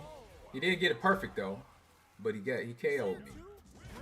There you go. He used some real fighting moves for the whole match, or for half the match. I'll keep going. See what happens. I like to keep playing against him. I drive him nuts. I love this one dude online of Madden. He was winning by a few points, but he was like dominating me. But he was only up by like a touchdown or two, maybe 10 points. And then he started like, oh man, you suck. And then he started grieving. So he thought he wasn't gonna pick a play. And so he was on offense. And so he kept getting offsides, thinking I was going to quit because he was up by 10 points in the first quarter or in the second half. It was second quarter. So he was trying to get me to quit. He was trying to trash talk me into quitting. And I'm like, I'm just sitting there, not even talking to him. I had said nothing to him at all. I'm the B word. I'm the MFer. I suck. This, that, and the other. Your game is trash. And then he finally grieved enough to where I ended up winning the game because he was grieving too much. It was hilarious. I'm like, you big dummy. I sat there and took your punishment. Sorta. And you think trash talking somebody like myself, if you know who I am, you probably wouldn't even say half the stuff. But then know that, okay, I can't trash talk this guy because I've heard it all. I've heard it all. I literally, right, you've heard everything under the sun. Man, I've heard your mama this, nearly everything. Your sister that, your thought about this and about that. I had people tell me, man, what was the most clever trash talker out there? I say Warren Sapp. He was good. Because he was doing it. You knew he had a reason to do it. And he told you. He said, I'm trying to get in his head. Because he would trash talk with me and trash talk with Brett. Because we played them twice a year. Because remember, they were the NFC North. If you remember that. Back in the day, Horseball. Oh, yeah. Remember? Oh, yeah. NFC Central. Yeah, NFC Central. Any developments early in the round will set the table for the rest of the fight. Player 2 has been legit shook in the corner. Can they use the corner to mount a comeback? Both fighters are sitting on a full drive. This might be prime time to let it rip. I will be right back. Okay. The cross-up connects.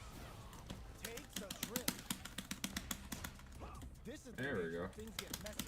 Can they utilize their reach or bait each other out? With the life gap opening up, they need to lean hard on their drive. Springs forward with the drive rush. They've got the meter for a drive impact. Checks them with the projectile. Hold your breath. Gotcha. Feeling out the spacing. They return to center stage. Oh, you got me. There we go. A nice fair fight there. I like it. Like a thief in the night. What else can they get away with? Immediate jumping. They both showed their hands a little bit, so they must be thinking of a counter. This fight is just under springs forward with the drive rush. Both fighters want to establish themselves early on. Pokes with a medium kick. This is the range where things get messy. Can they utilize their reach or bait each other out? Anything to drive rush to keep it going. Jumps up, gets the jump in. Both fighters trying something. Jumps in. Jump. Wrapping it out up close. Tries to act quickly but whiffs the attack. Are we gonna see a comeback here? What'll happen? He tries to make something happen with an overdrive arm. Oh, nice. Good fight, good fair fight. Brings it home. Let's see if they can build themselves a streak. Right back into the rematch. We ain't even close to done. Hits with the overhead. The jump in catches them.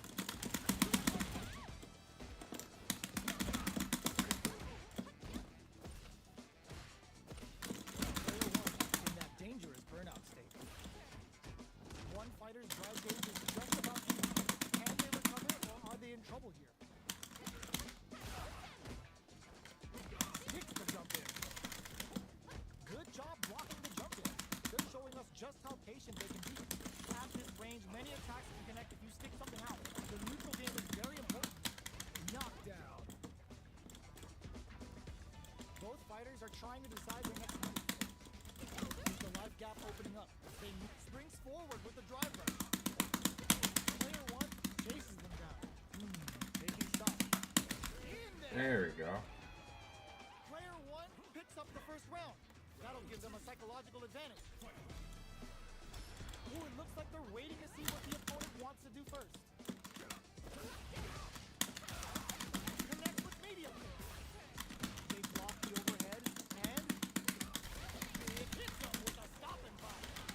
Stopping block. Will have to deal with this dangerous out of burnout for a while. Dashes up, activates the super, and may try to make something happen here. Player 2 will look to apply pressure here. Oh, nice. Oh, I didn't get no hits in that time. I was just trying to go ham and hit something. Ooh, it looks like they're waiting to see what the opponent wants to do first. A parry? Still scrapping for control of the space. Jumps it, cross up attack. Oh, they switch sides. Player 2 is in a very good spot. With super arts into play, it's really getting this is gonna hurt. Jump! This is making some big damage. Player 2 has a full drive gauge, but is on the brink of death. Medium kick into a real technical whip. There we go. I took care of that kick for him. Make Yay! moves there. I got a win. Yay! Both sides stepping up for the rematch. Connects with medium kick. Goes for the jump in. Oh, nice. Player 2 has a slight life lead that they may sit on.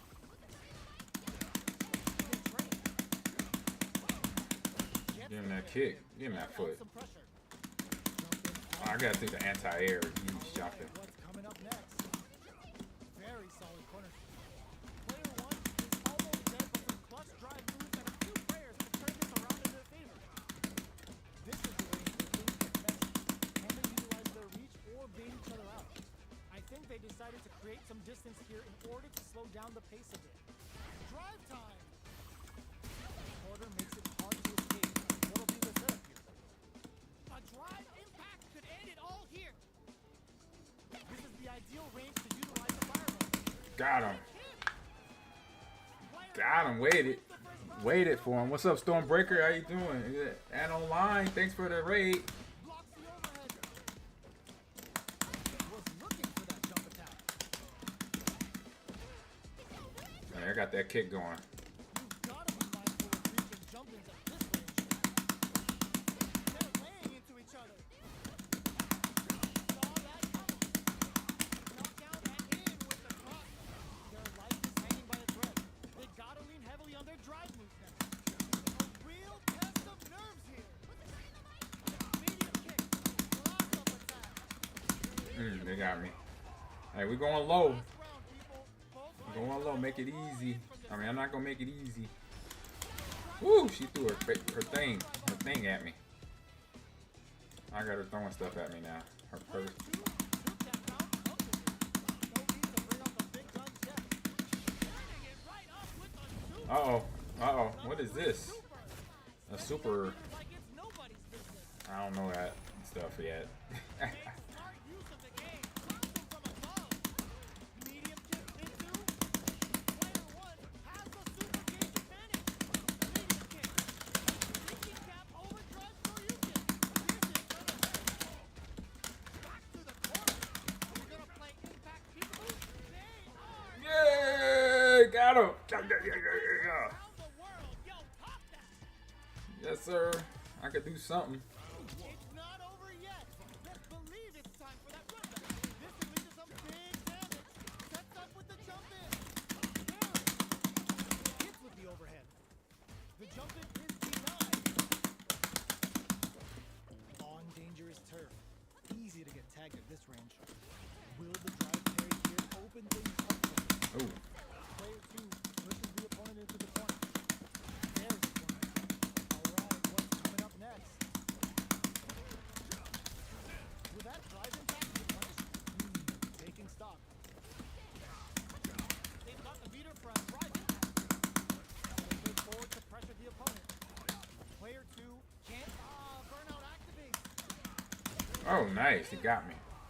Thank you for the raid and online. Yes, thank you and online. Stormbreaker, how you been doing, homie?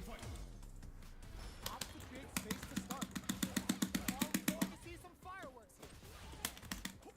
Checks with a medium.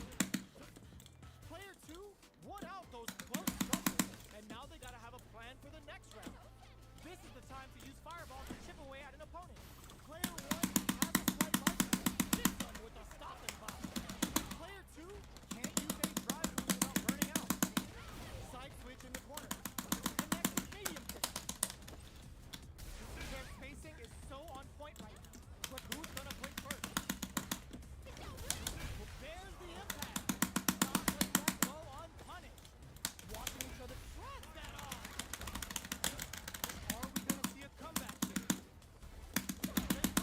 No, no comeback. No comeback. No comeback. I found the button. I found the button.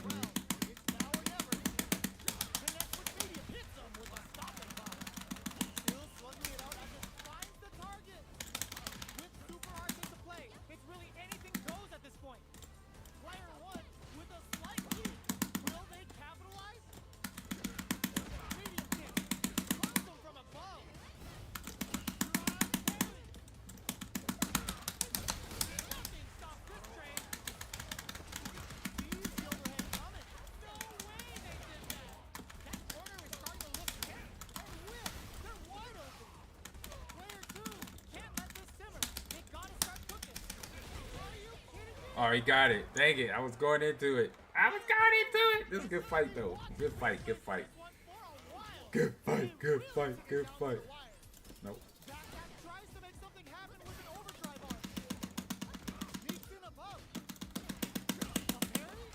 Both fighters want to establish themselves early on. The jump in catches them. Uncomfortable space here. Can they clip each other on the edge? There's a drive rush to throw the opponent off balance. Punishes that ill-timed attack with a drive impact. Very bad choice there. Both fighters decide to reset the pace and assess the situation. Anything could happen here. Gets the jump in. Light speed opens up. Which one of these fighters has what it takes to close out this round? Drive rush to keep it down. Got him. Player one on the board first with the win. They'll want to keep the pressure on. Opt to create space to start. The next round is beginning. What's gonna happen now? Sticks to jump in. Both fighters want to establish themselves early on. Scrapping it out, up, springs forward with the drive rush. From low heavy to saw that coming. Goes for the jump in. Medium kick. Super hearts on deck for both fighters. How they approach the situation will be interesting. Hits them with a stop and pop. Are we gonna see a comeback here? Turning it up to an 11. They decide to take a breather to regroup. Oh, man, I was trying to block it. End the round.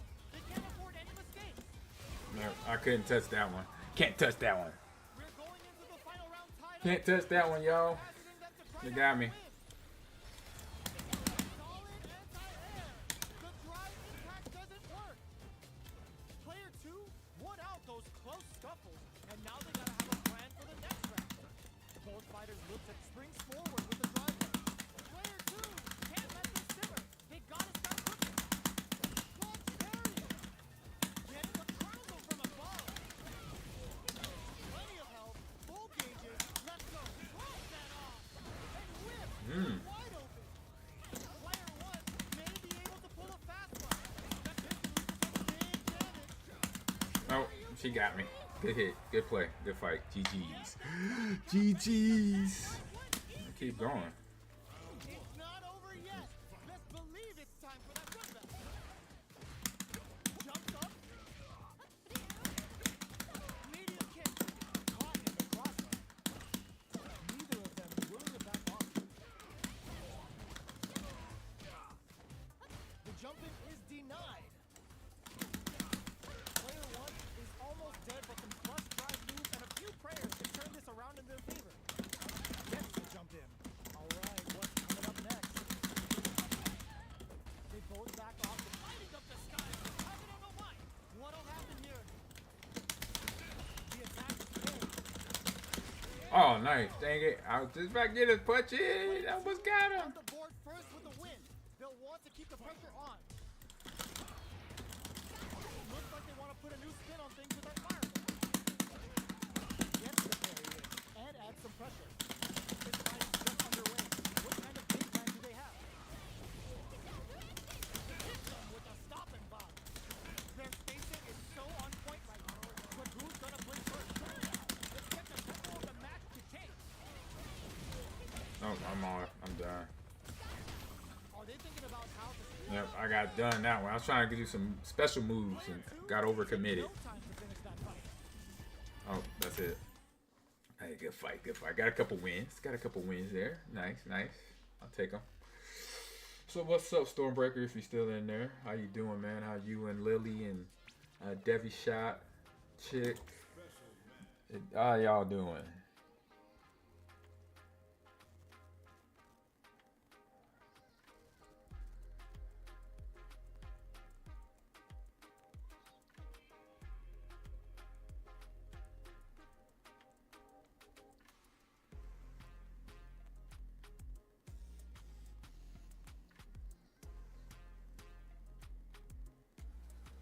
Oh, here we go. Did I hit something? Oh man.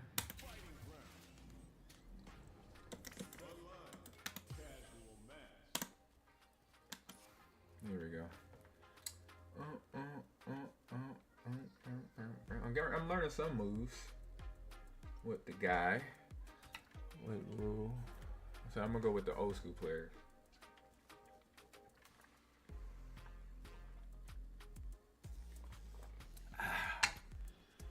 Battle settings. That's what this is.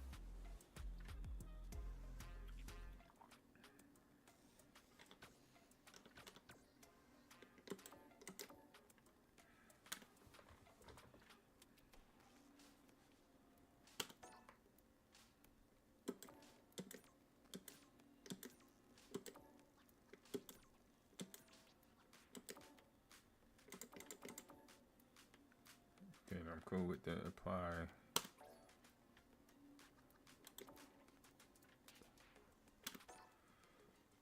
There we go. All right, waiting in the lobby. So I got a couple wins here and there. Hey y'all, welcome to the Ahman Green TV stream where we got some fun Street Fighter going on today and got some fundraisers also. There's a t-shirt fundraiser for my foundation, the Digital Divide Initiative, where I'm partnering with companies to help bring people better internet in places where it's inadequate right now. Rural farm areas and inner city places. We're working on that to start raising money for that cause. And so you could help out by getting this t-shirt right here. Let me stand up so you can see it. Better advertising. You click the link in the chat. And this, you could get this shirt right here. Green Bay Packers all the time when you rush a t-shirt. We have 3 variations. So you get this t-shirt as is, 35 bucks. 55, I'll sign, somewhere wherever you want me to sign. And the third one is for $100 where you get a signed t-shirt, also a slide item like a program that I'm on the cover of or a photo or something. And then you get a discount on your next donation. So please, that's where you could donate. Click the link or scan the QR code that's on the screen opposite of me over there. And that's how you could donate and support this stream. Please do. Be my guest. Be my guest. Be my guest. And see me get my butt kicked on some Street Fighter 6. I'm in a good mood today. I got my man Horsebolt. I think he said he'd be right back. Did I not get it? Multi-menu.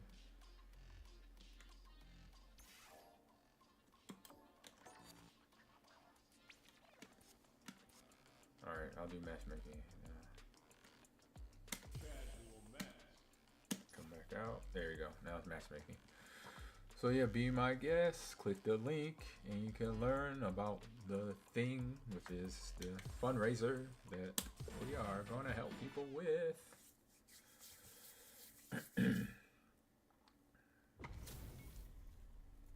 Oh, looks like these two have more beef than a Philly cheesesteak. More beef than that's my favorite line, he says. More beef than a Philly cheesesteak. Here we go. What are these fighters going to do? Woo! He's whooping my ass. It's the start of the round. How will they start their approach? Plenty of time left. How's the match going to play out? Ooh. Back with a well-placed drive reversal. Ooh, will they hit, whip, or even charge in? Tricky territory here. Goes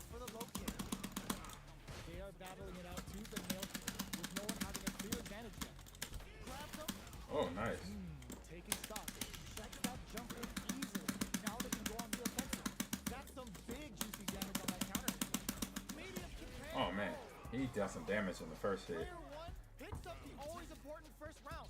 They'll want to keep the ball rolling. Come upstairs. Who's going to start things off? Goes for a projectile to try and change the pace. Throws him. What's next? Player one can build off this lead. Grabbing it out up close. One mistake here is all that's needed to finish the round. Watching each other carefully. Who will make the first move? So, what's next? Hustles in. Hits him with a stopping block. Full SA meters on deck for both sides. Drops it hard.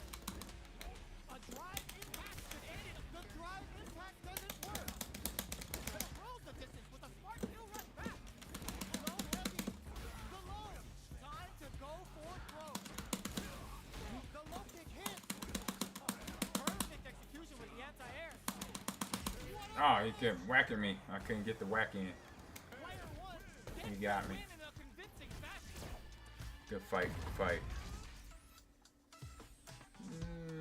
No. Oh, a little chump. You play one fight. That's boring. Boo. I take the kudos back. Do at least 2 fights. Give me 2 fights. That's fair. How's everyone doing? People quiet in the chat. Here we got Cyber Bouncer. What's up, Bets? Bubba. What's up, Bubba? How you doing? Deeks everywhere. Doranthretic. Oh, wait a minute. Dory and the Critic. Good buddy. T Money, JD, MCC, JP, the Orange Lantern. What's up? Legion of Prey, Mayakins, No Rest for the Weekend. OG John, what's good? Oh Chase, what's up? Richard Sapphire, Spiritus Red, Spunk 666. Thor, what's up, man? Tortoise Neck, Yodo, and your Goofy back up in the chat. We were talking a lot of football stuff earlier. And to wrap up the show, like I said, we were talking about coaching and my favorite guys on the team, making sure Brett had his backside protected, because if I didn't, I get fired real quick. You know, and we gotta fight. Here we go. Here comes a new challenger. Oh, looks like these two have more beef than a Philly cheesesteak. Let us begin. Show me your strength. Round 1. Fight. Here we go. What are these fighters going to do?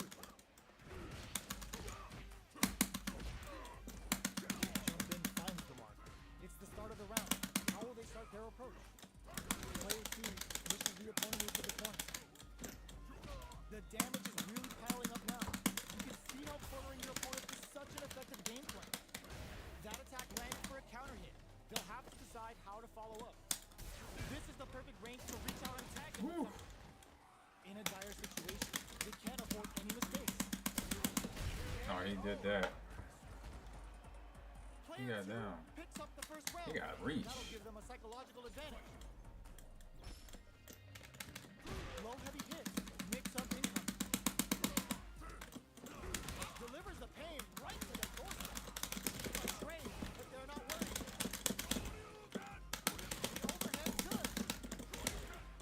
Gotta be careful not to hit them with a stop and drop. This is a turning point. They gotta turn it around. Turn out. Expect the tempo of the match to take smart decisions. Oh man, The chip damage was enough. I was blocking. At least I thought I was blocking. Solid neutral game. I thought I was blocking. I wasn't blocking. I did. Because he hit me in the face with his kneecap. Good music. Right back into the rematch. We ain't even close to done yet.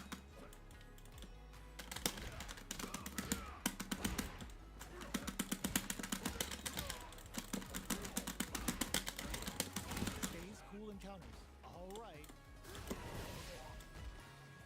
Uses the fireball to try and establish their pace.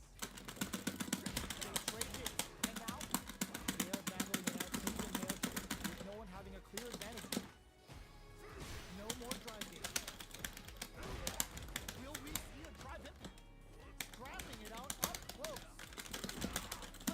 dizzy. will look to apply pressure to close Dang it. with a classic corner throw. Player 2 on the board You switch first with the sides. win. They'll want to keep the pressure on. Immediate jumping. How will they take advantage of everything that's happened up until now? Tiger knee through the sternum. Charges forward. Medium kick hit. What'll happen here? Delivers Dang. the pain right to their doorstep. Shows the medium going on the offensive. The throw missed. Player I am not getting no hits in. He got. Oh. Trying to get hits in. Can't get hits in. He's a good defense. Right back I'm gonna into get the in rematch. somehow. We ain't even close to done yet. Connects with medium kick. No good up high.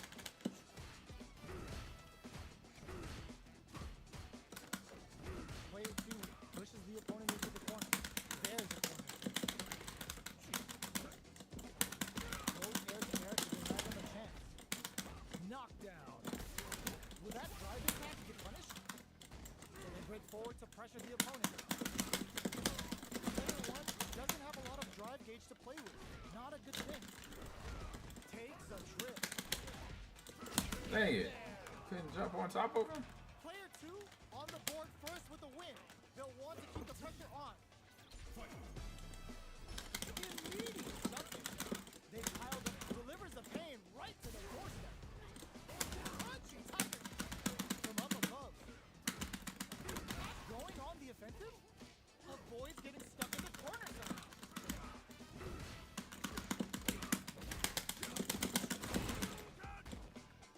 Looking for a chance. Goes for the jump in. Charges forward. A drive impact could end here. Yeah, he knows this guy. And he's got reach. Trying to get in there is tough. Oh, well, that was 2. That was 3, actually. So, alright. He's okay. He's okay with me.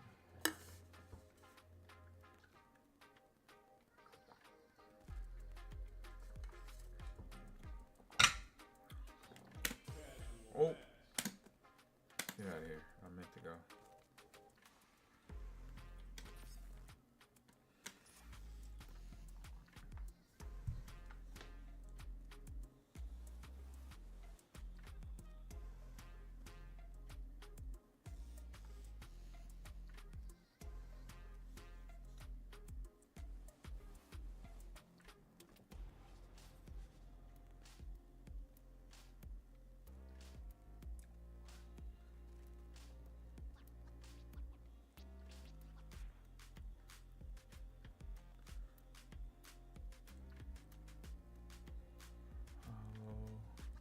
Your YouTube channel, and I couldn't find it.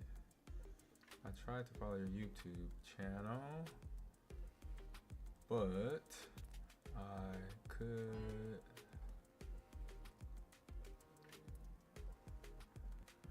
not find it. There we go. Join. Here comes a new challenger. No. Good. Nothing. Oh, looks like these two have more beef than a Philly cheesesteak. More beef than a Philly cheesesteak. I love that line. All right, first round. What's going to happen? Gets a chance in that jump run. Spends a little drive gauge here to go on the offensive. No go for the throw. Player 1 has the light lead. Decides to meet them in the air. Nice solid counter. All right, what's coming up next? At this range, many attacks can connect if you stick something out. The neutral game is very important. What's next? KO. Nice. Player 1 picks up the always important first round. They'll want to keep the ball rolling. Yeah, dog. For the first hit. I froze. Rushes that off and keeps going. Player 1 had an impressive round while managing their drive game. They'll want to carry that momentum into the next round. Smart play with the throw. Charges forward. A drive impact could end it all here. Gotta be careful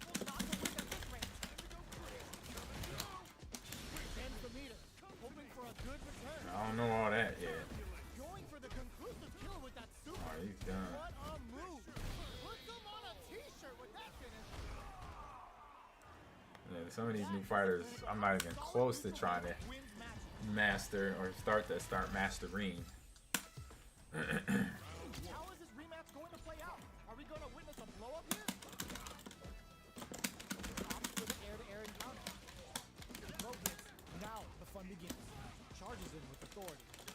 Okay, takes them all the way to the corner. Absorbs the attack and fires back. What's the play? Player 2 is in burnout. Drives off the table. Sees it coming and blocks it out. Player 2 doesn't have a lot of drive gauge to play with. Not a good thing.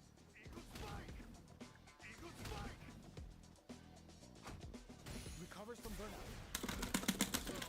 Aw. Into the end game now. It's getting tense. Player 2 chases. Ah. I was trying to wait to find an attack or a time I can attack. Always important first round. They'll want to keep the ball rolling. How will they take advantage of everything that's happened up until now? Grabs them. That was a grab. Lays down a whirlwind. This is the range where things get messy. Can they utilize their reach or bait each other out? Flushes that off and keeps going. Player 1 needs to use the front of the corner. Oh, that's a quick grab. They got the beater for a drive hit. Jumps up. Max SAG gets drilled with an overdrive Shoryuken. Throws that off.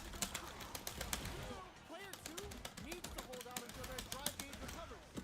No! Critical art at one. Oh, I had nothing left to defend with on there. Player 1 is a force to be reckoned with. What game were y'all playing on Online? Is anybody Online still in there? They're still hungry. Both sides stepping up for the rematch.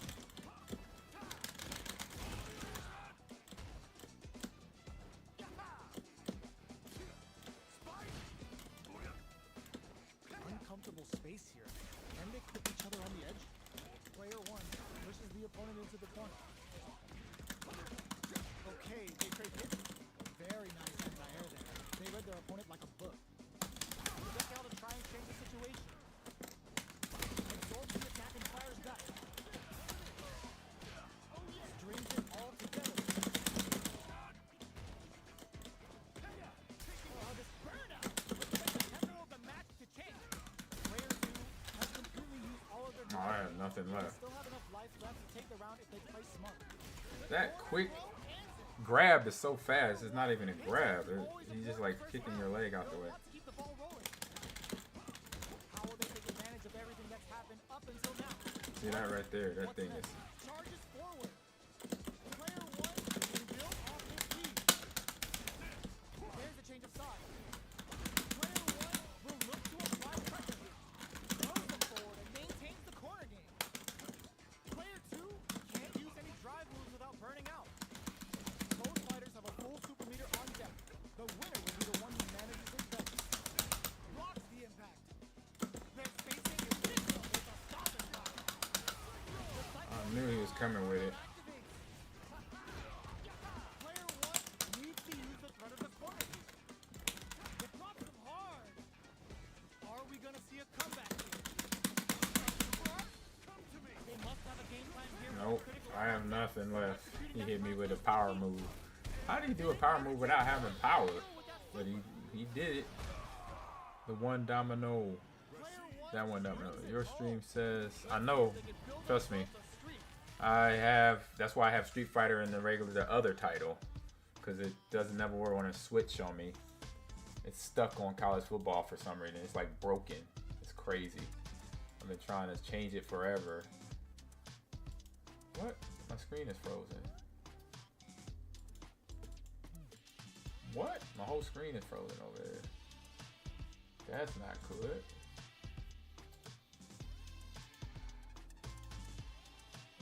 Back to the channel. That was weird. There we go. Yeah, it doesn't want to change. I tried to change it 20 times in a row. And I thought I was hearing things. I done changed it. Oh, set game. Forgot I could do set game.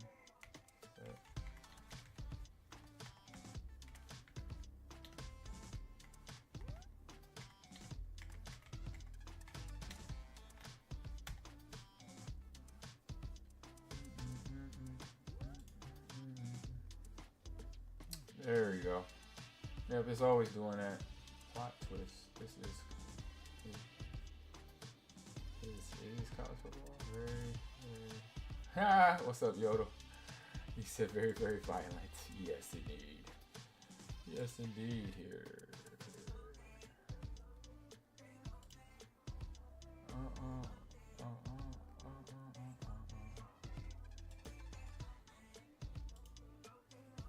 All right. Went back to back with battles there.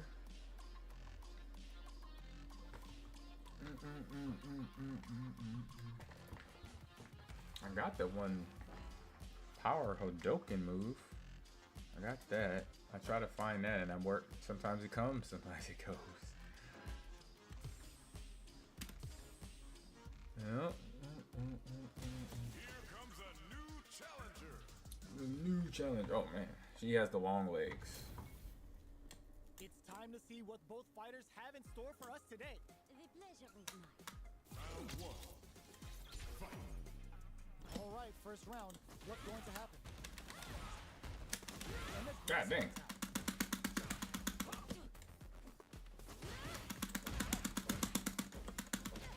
Ooh, will they hit, whip, or even charge in? Tricky territory here. Will they incorporate that full drive gauge they have into their game plan? Throw them down. What's the play here? No good up high. Good parry there and knockdown. Goes in on the impact for nothing. Can't catch the throw. Gets right in there. Takes a trip. Player 2 is almost dead, but some clutch drive move and a few prayers to turn this around in their favor. Gets a normal hit from the KO. He's just waiting. Player Okay. 1 picks up the always important first round. They'll want to keep the ball rolling. Ooh, it looks like they're waiting to see what the opponent wants to do first. Coming through. Strong one takes them off their feet. Close. What's next? Their spacing is so on point right now. But who's gonna blink first? Player 1 creates a good corner opportunity. Flushes that off and keeps going. Going on the offensive. The life remaining tells us we're halfway through the match. Jumps up. Ooh, you never know what can happen here. Burnout. Let's check the tempo of the match to take. Amazing. Player 2 has completed their drive game, but they are still within range to win. What a No. finish. Ah! Almost. Player 1 I fought a little bit. Stood there. Let's see if they can build themselves a streak. Stood my ground.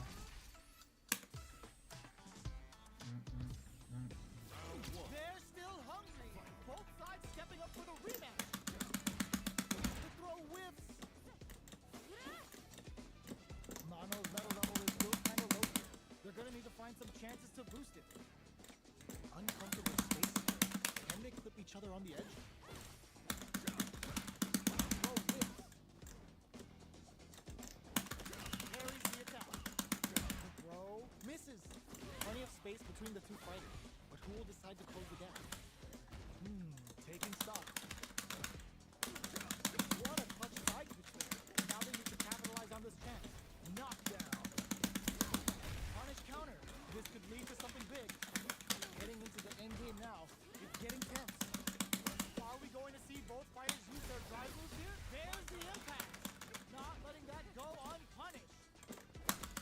Gets the parry in and adds some pressure. Their spacing is so on point. Hold your breath. They cancel each other out.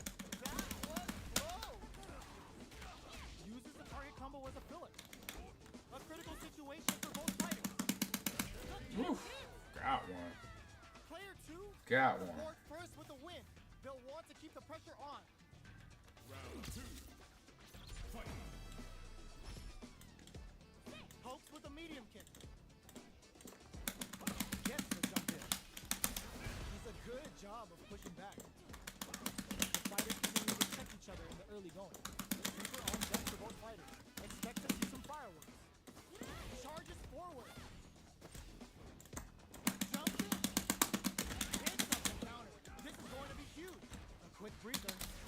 Good heads-up decision opting for the drive impact.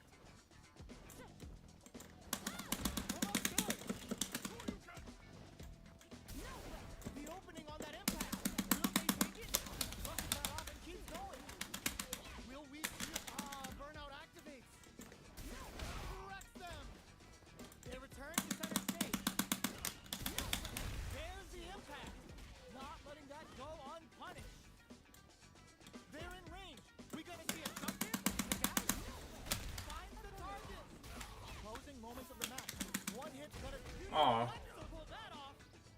my energy was gone. Fighters gotta go all in from this round. Quick medium poke. Ground him from above. Overhead. Going on the offensive. Medium kick. Oh my God, they just choked it up. Drives him back, misses. Looking for a hold. Throws that off. Pumps the brakes on the impact. Connects with the throw. Rushes in. Oh, the drive it back in for a punish. Turns out. What are they gonna do? Tries to act quickly but whips the attack. Player 2 can't use any drive kick. Gotta play it safe. Time to make them famous. Dang it, I had nothing left. Player 1. I had her on the ropes though. I did get one win. I did get one win. Really Nice. took it down to the Oh no, I didn't mean to quit. Oh no, he quit. Wasn't me. Almost got another one, but I did get one now. I squeezed one.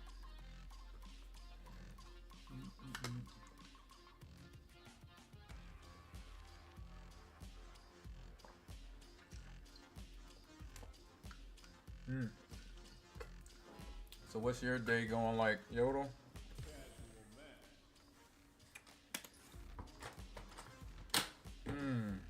Playing anything? At work? What you cooking? I'll throw the DDI in here for y'all and Cameo.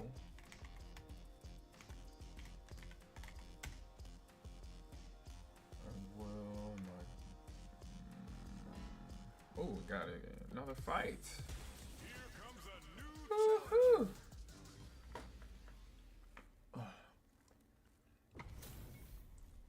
It's time to see what both fighters have in store for us today.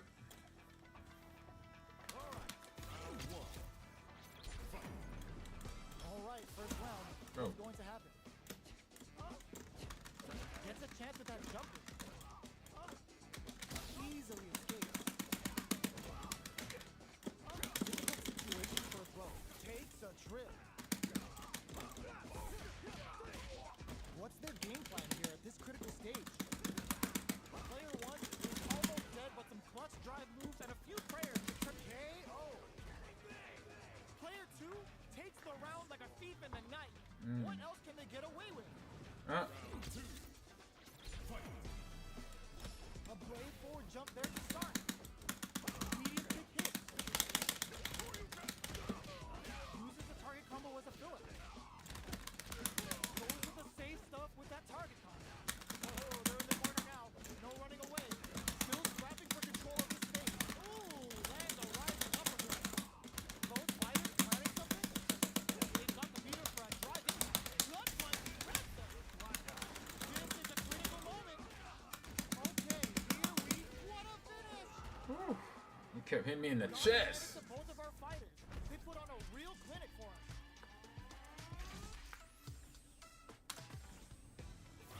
They're still hungry. Both sides stepping up for the rematch. Ooh, it looks like they're waiting to see what the opponent wants to do first. Uses the target combo to take a chunk of damage off the opponent. Still slugging it out here. Knockdown. Got barely connected, but it still counts. Box him with a target combo.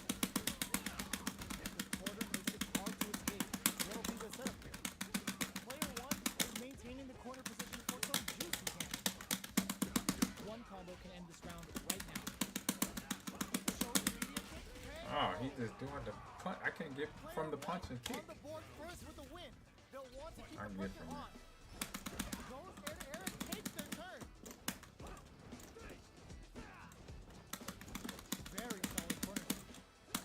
Player 1 creates a good corner opportunity. Still scrapping for control of the space.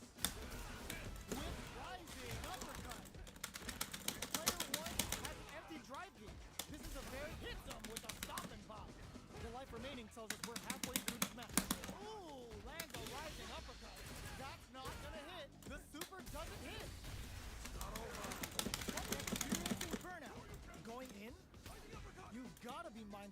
reaching jump-ins at this range. Player one needs... Oh no, they're stunned. Both fighters planning something. Wreck them. We see a drive hit back here. Closing moments of the match. What this is gonna hurt. Go and walk. Gotcha. Here's the final round. Get those low kicks down, baby. Gotta have the low kick.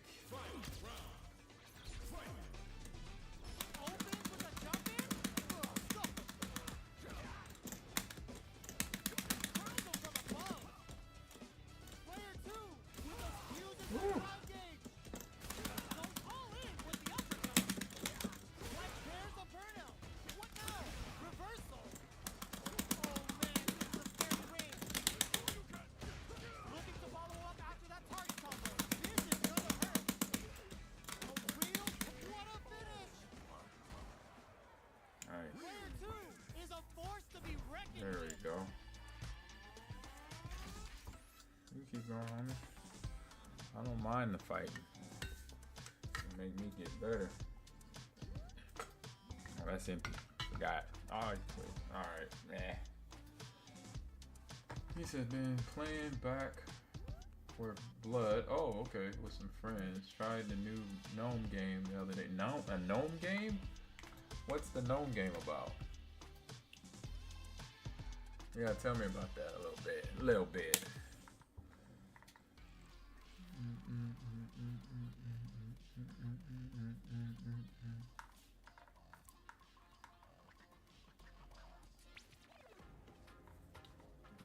What's the gnome? It's a burglar. Oh, you know what? I think I saw that somewhere. I saw the trailer for that somewhere. That's a funny one. You got gnomes burglarizing people. It's jank but fun. It's jank but fun. Oh, okay. Gotcha.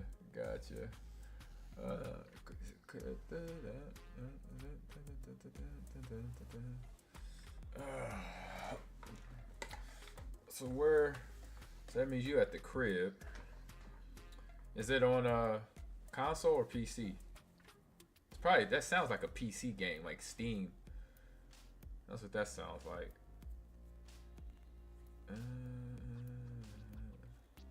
Yeah, like that sound like, because Horsebowl, he got eBaseball Pro Spirit. He's playing right now. He put it in the Discord chat. It's a baseball real engine game that delivers lifelike motion. Oh shoot, lifelike motion and sounds thorough throughout the stadium. Gotcha. HP max, side quest done, and the skill tree is fully unlocked. Uh-oh. Let's get it on. Legs. I call her legs. The other one. First round, what's going to happen? Finds the time to squeeze in a buff. It's the start of the round. How will they start their approach? Both fighters have plenty of power. Where is this match gonna go? On dangerous turf. Easy to get tagged at this range. Player 2 chases them down. Just out of range for that throw. Drive lead is opening up, but that can still be overcome with smart drive lead. Drive lead opens up. KO. Player 2 on the board first with the win. They'll want to keep the pressure on. They both showed their hands a little bit, so they must be thinking of a counter. Throws them to negate the Nice. block. Still very early in the round. Trapping it out up close. They trade hits, and now buffs up. Saiha to start something. Will we see a drive hit? Oh, they're in the corner now.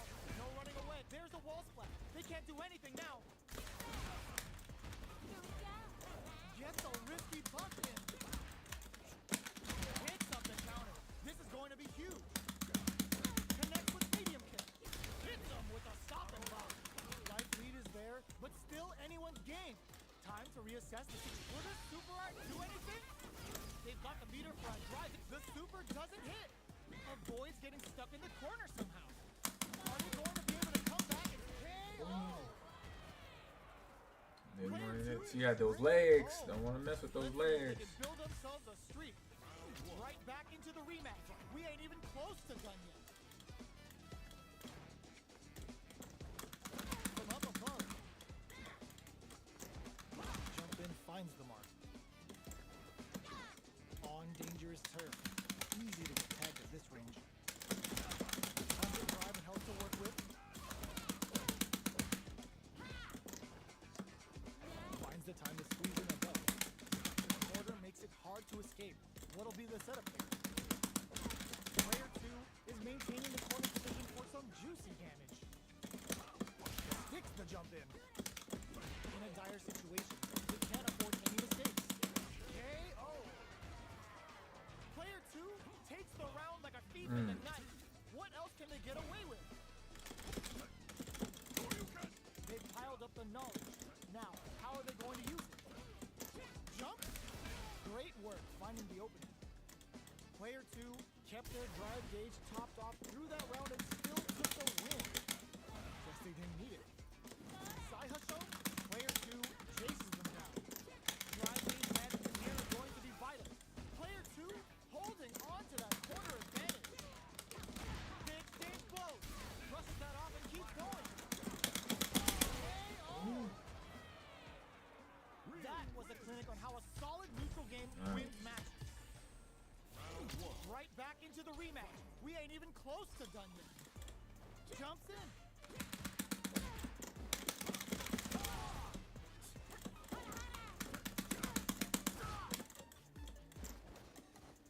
The fighters are at a standstill. What's going on through their heads? Player 2 pushes the opponent into the corner. Their drive gauge was running low, but they use overdrive on anyway just to show they're not gunshot. Player 2 can't let their drive gauge run out. They need to find a way to reset the situation. Tries to keep the pressure on the opponent by zoning with fireballs. The jump in is denied. With the life gap opening up, they need to lean hard on their drive usage. Sticks the jump in. Heading into the end game now, it's getting tense. Does a good job of pushing back. Gets some. Player 2 takes the round like a thief in the night. What else can they get away with? Back. You gonna play on controller or fight? I'm on fight stick. Create space to start. How will they take advantage of everything that's happened up until now? Who will gain control of the match in the early going? The fighters continue to check each other in the early going. Saihasho to start something? This is the range where things get messy. Can they utilize their reach or bait each other out? That's a counter.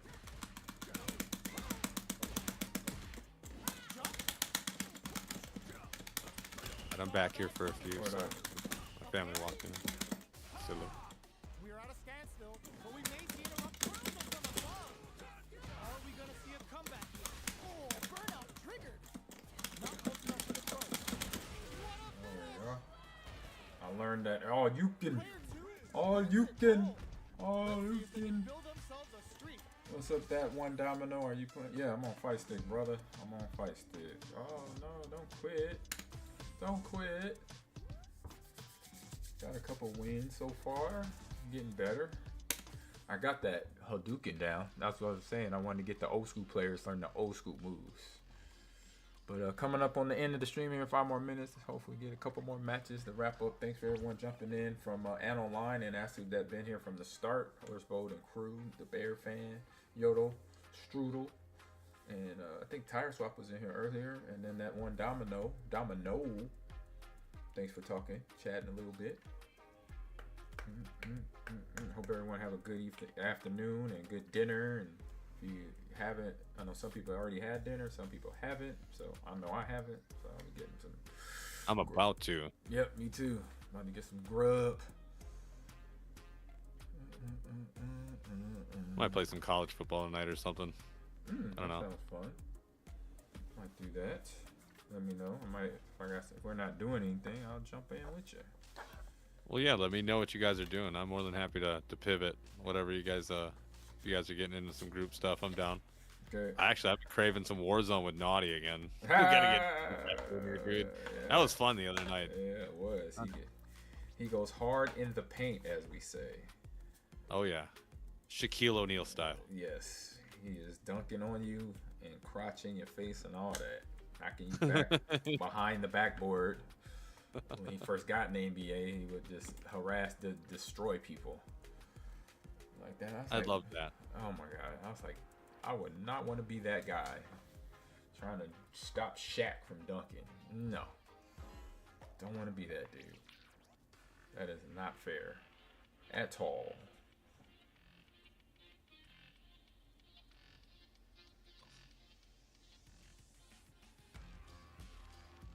Nice. Have fun.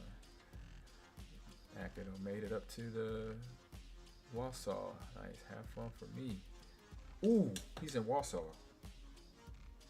So make sure you go to a restaurant named 2510. Has the best cheese curds in Wisconsin. Has the best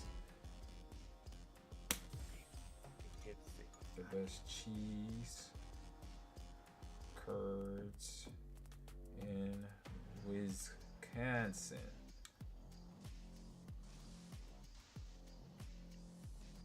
And they have good dessert too. It's ridiculous.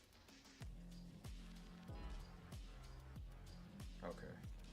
Oh, did I miss it again?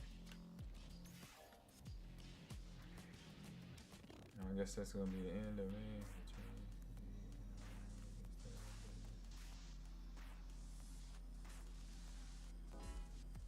What?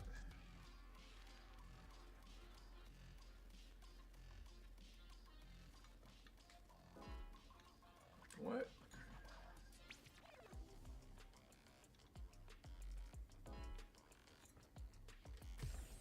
There we go.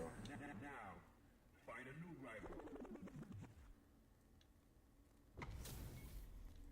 You better have your Sunday's best on because it's time for business. Gotta do this. Come on. This is a good fight. All right, last fight of the night. What's up, Atomic Bomb? The fight's now underway. This is Vicious with the play-by-play.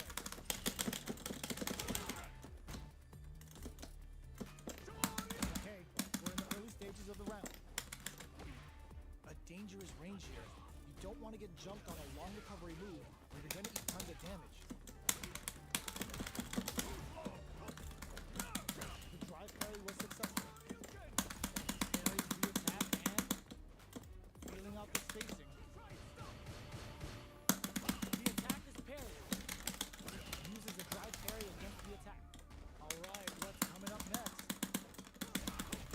Combo with the target combo.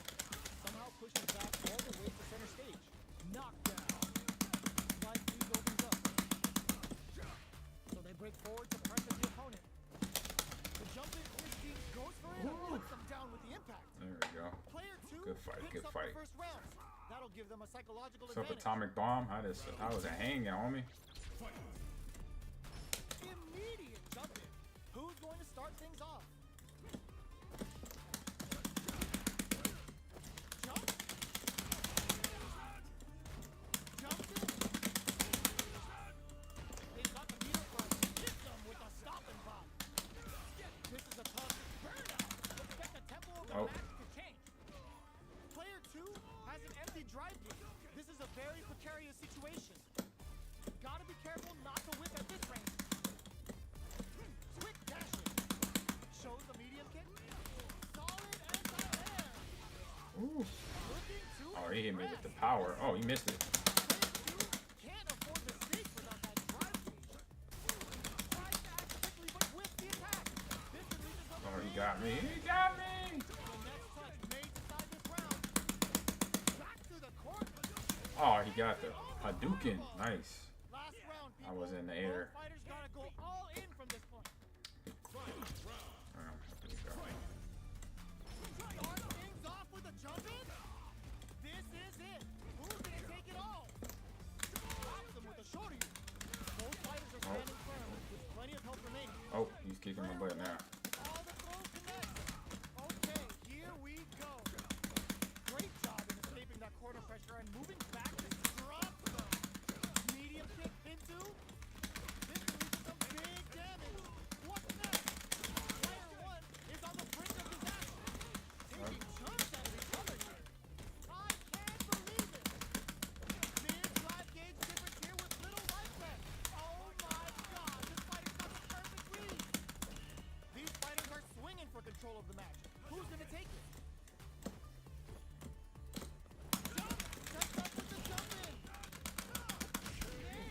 Got him.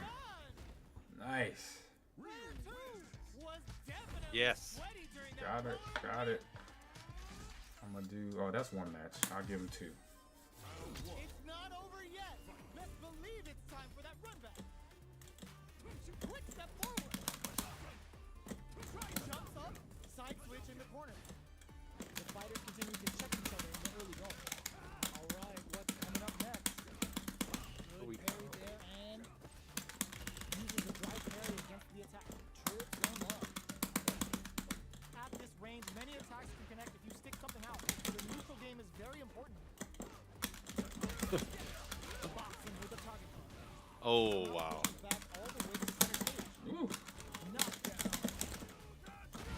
Oh, dang it. Missed it. Missed it.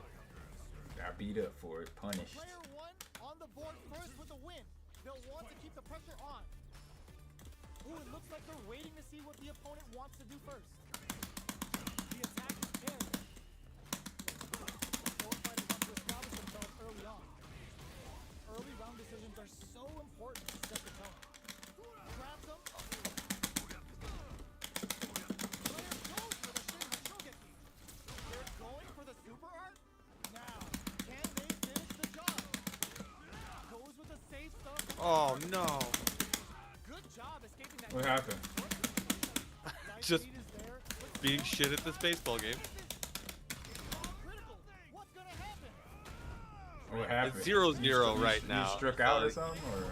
No, they crushed it in the gap and got a double, and it's late in the game, and I'm trying to.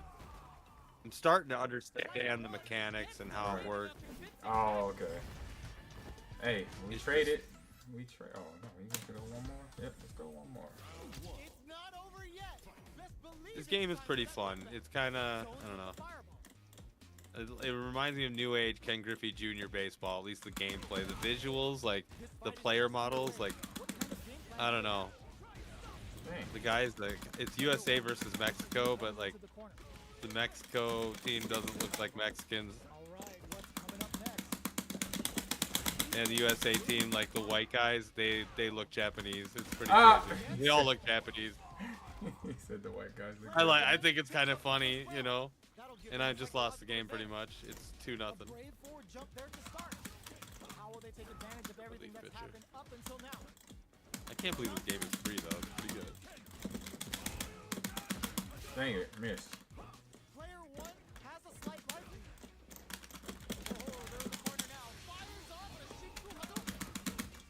Knockdown and the path to a win looks very I'm tough. getting my butt kicked I don't right know now. if they can hold out.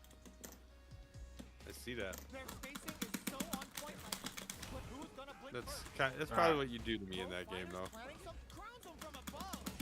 Nah, he had me. Let me see if he will one more time. Took no time to finish that fight. I did get one win on him. I'll take that. Right back into the rematch. We ain't even close to done yet. Checks with I the gotta be medium. patient. That's what I gotta do. Okay, we're in the early stages of the round. On dangerous turf. Easy to get tagged at this range. Both fighters are sitting on a full Oh, drive. come on. This might be prime time to let it rip. Carries the attack and Nice. there's a punish counter. This can lead to something very big if they can capitalize. Stops the attack by using the drive there. Taking stock. Absorbs the attack and fires back. Heading into the end game now. It's getting tense. Ah, And the throw ends the round. dang it. I threw it at the wrong time. First round. That'll give them a psychological advantage. Ooh, it looks like they're waiting to see what the opponent wants to do first. Checks them with the projectile. Connects with medium kick. This fight is just underway. What kind of game plan do they have? Timely side kick there, which will let them go on the offense. Hits them with a stop and pop. Quick breather. Risky up close scrap still going. They've got the beater for a drive impact. Quick dash. Daxel experiencing burnout. Here comes the corner and whip. They're wide open. The Dragon last plane. Oh, he got me there. With a sick combo. Amazing. There we go. At least I'm getting moves off now where I know I should be hitting. Oh, I'm happy. I got one win against him. I'm good. If I wouldn't have won against him at all, I would be like, ah. They keep going. Bob Harlan just passed away. Oh man. What? No. Yeah. Dang it. No. Not much damage dealt so I gotta far, find out but if they this may be really. looking for Oh, an opening yeah. to run here. A dangerous range here. You don't want to get jumped on a long recovery move, or you're going to eat tons of damage. Denies the attack and backs them into the corner. Taking stock. Smart throws. That'll do more damage than usual.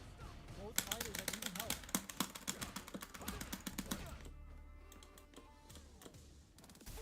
That drive impact and block. wow. Following a brief illness, Harlan was 89. Yeah. There we go. Dang, 89. Man, he almost lived 100 years. That's crazy. That's amazing. Good life. It just. Very good life.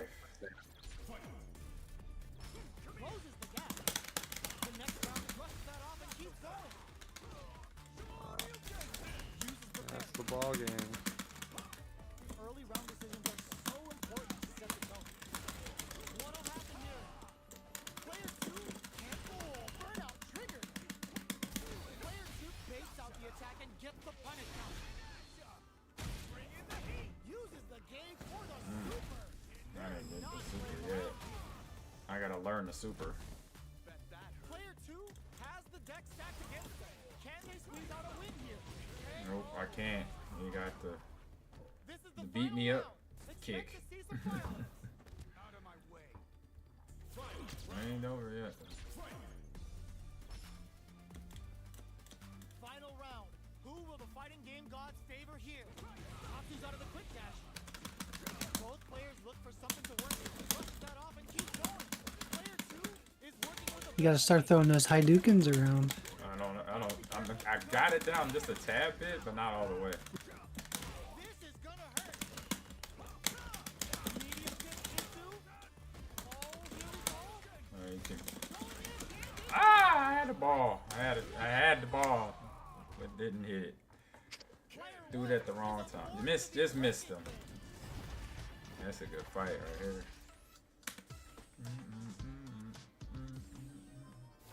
They're still hungry. Both sides stepping up for the rematch.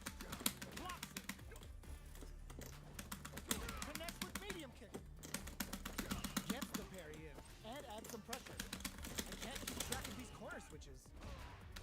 Any developments early in the round will set the table for the rest of the fight. Parries the attack and jump in, finds the mark. Taking stock. Oh man, should have waited. Oh, I'm done. I'm about to get wrapped up. This is a low kick from there. He's parrying everything, which is interesting.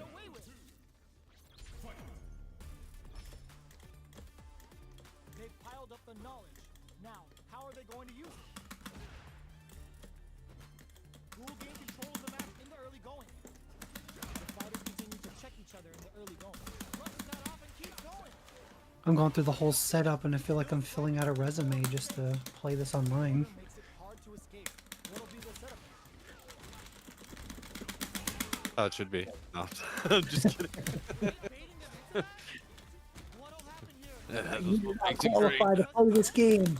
Please return it to your nearest retailer. Right. We're gonna pass on you.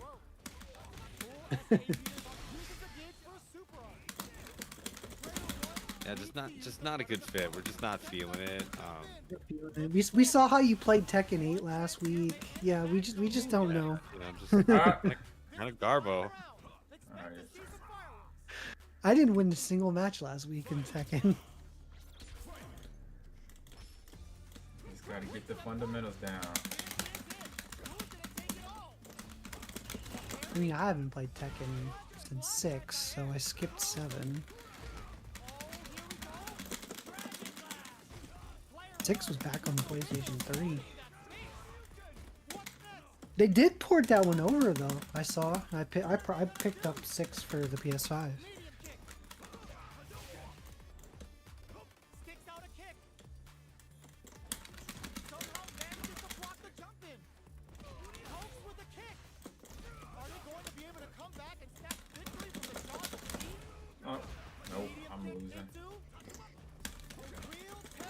That's it.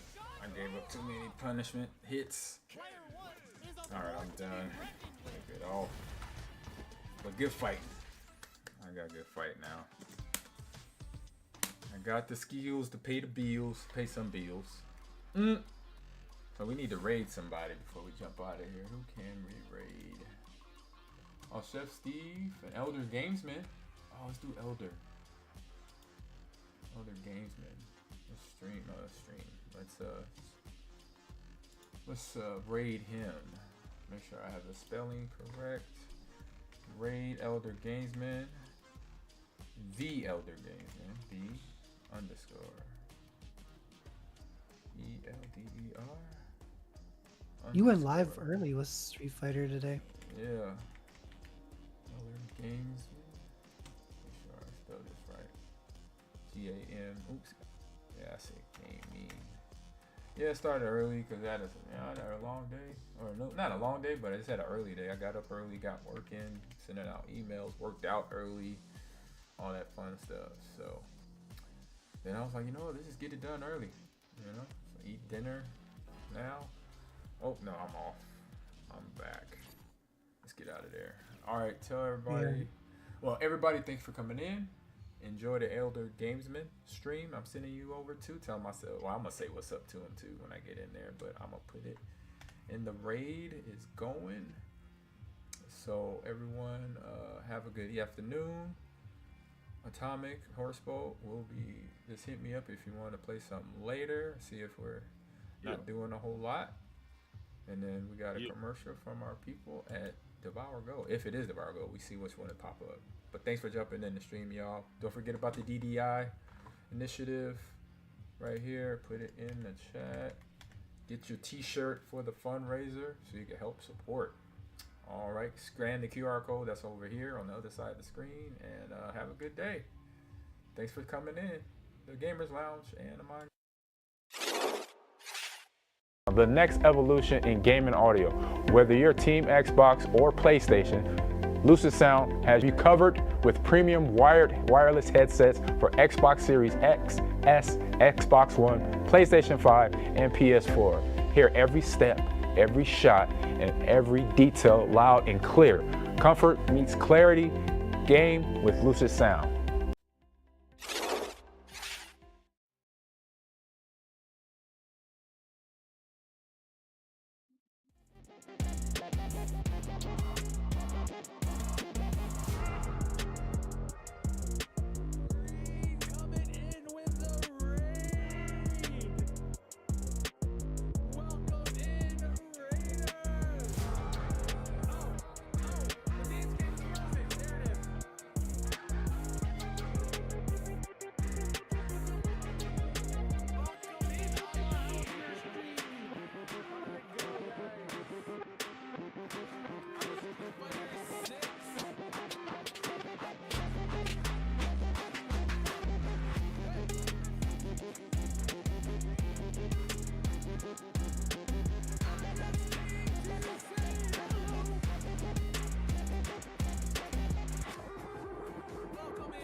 Save on Mediterranean flavors at Whole Foods Market from February 25th through March 10th. Look for yellow sales signs on California Olive Ranch Extra Virgin Olive Oil, De Checo pastas and gnocchi, select Rayo's favorites, and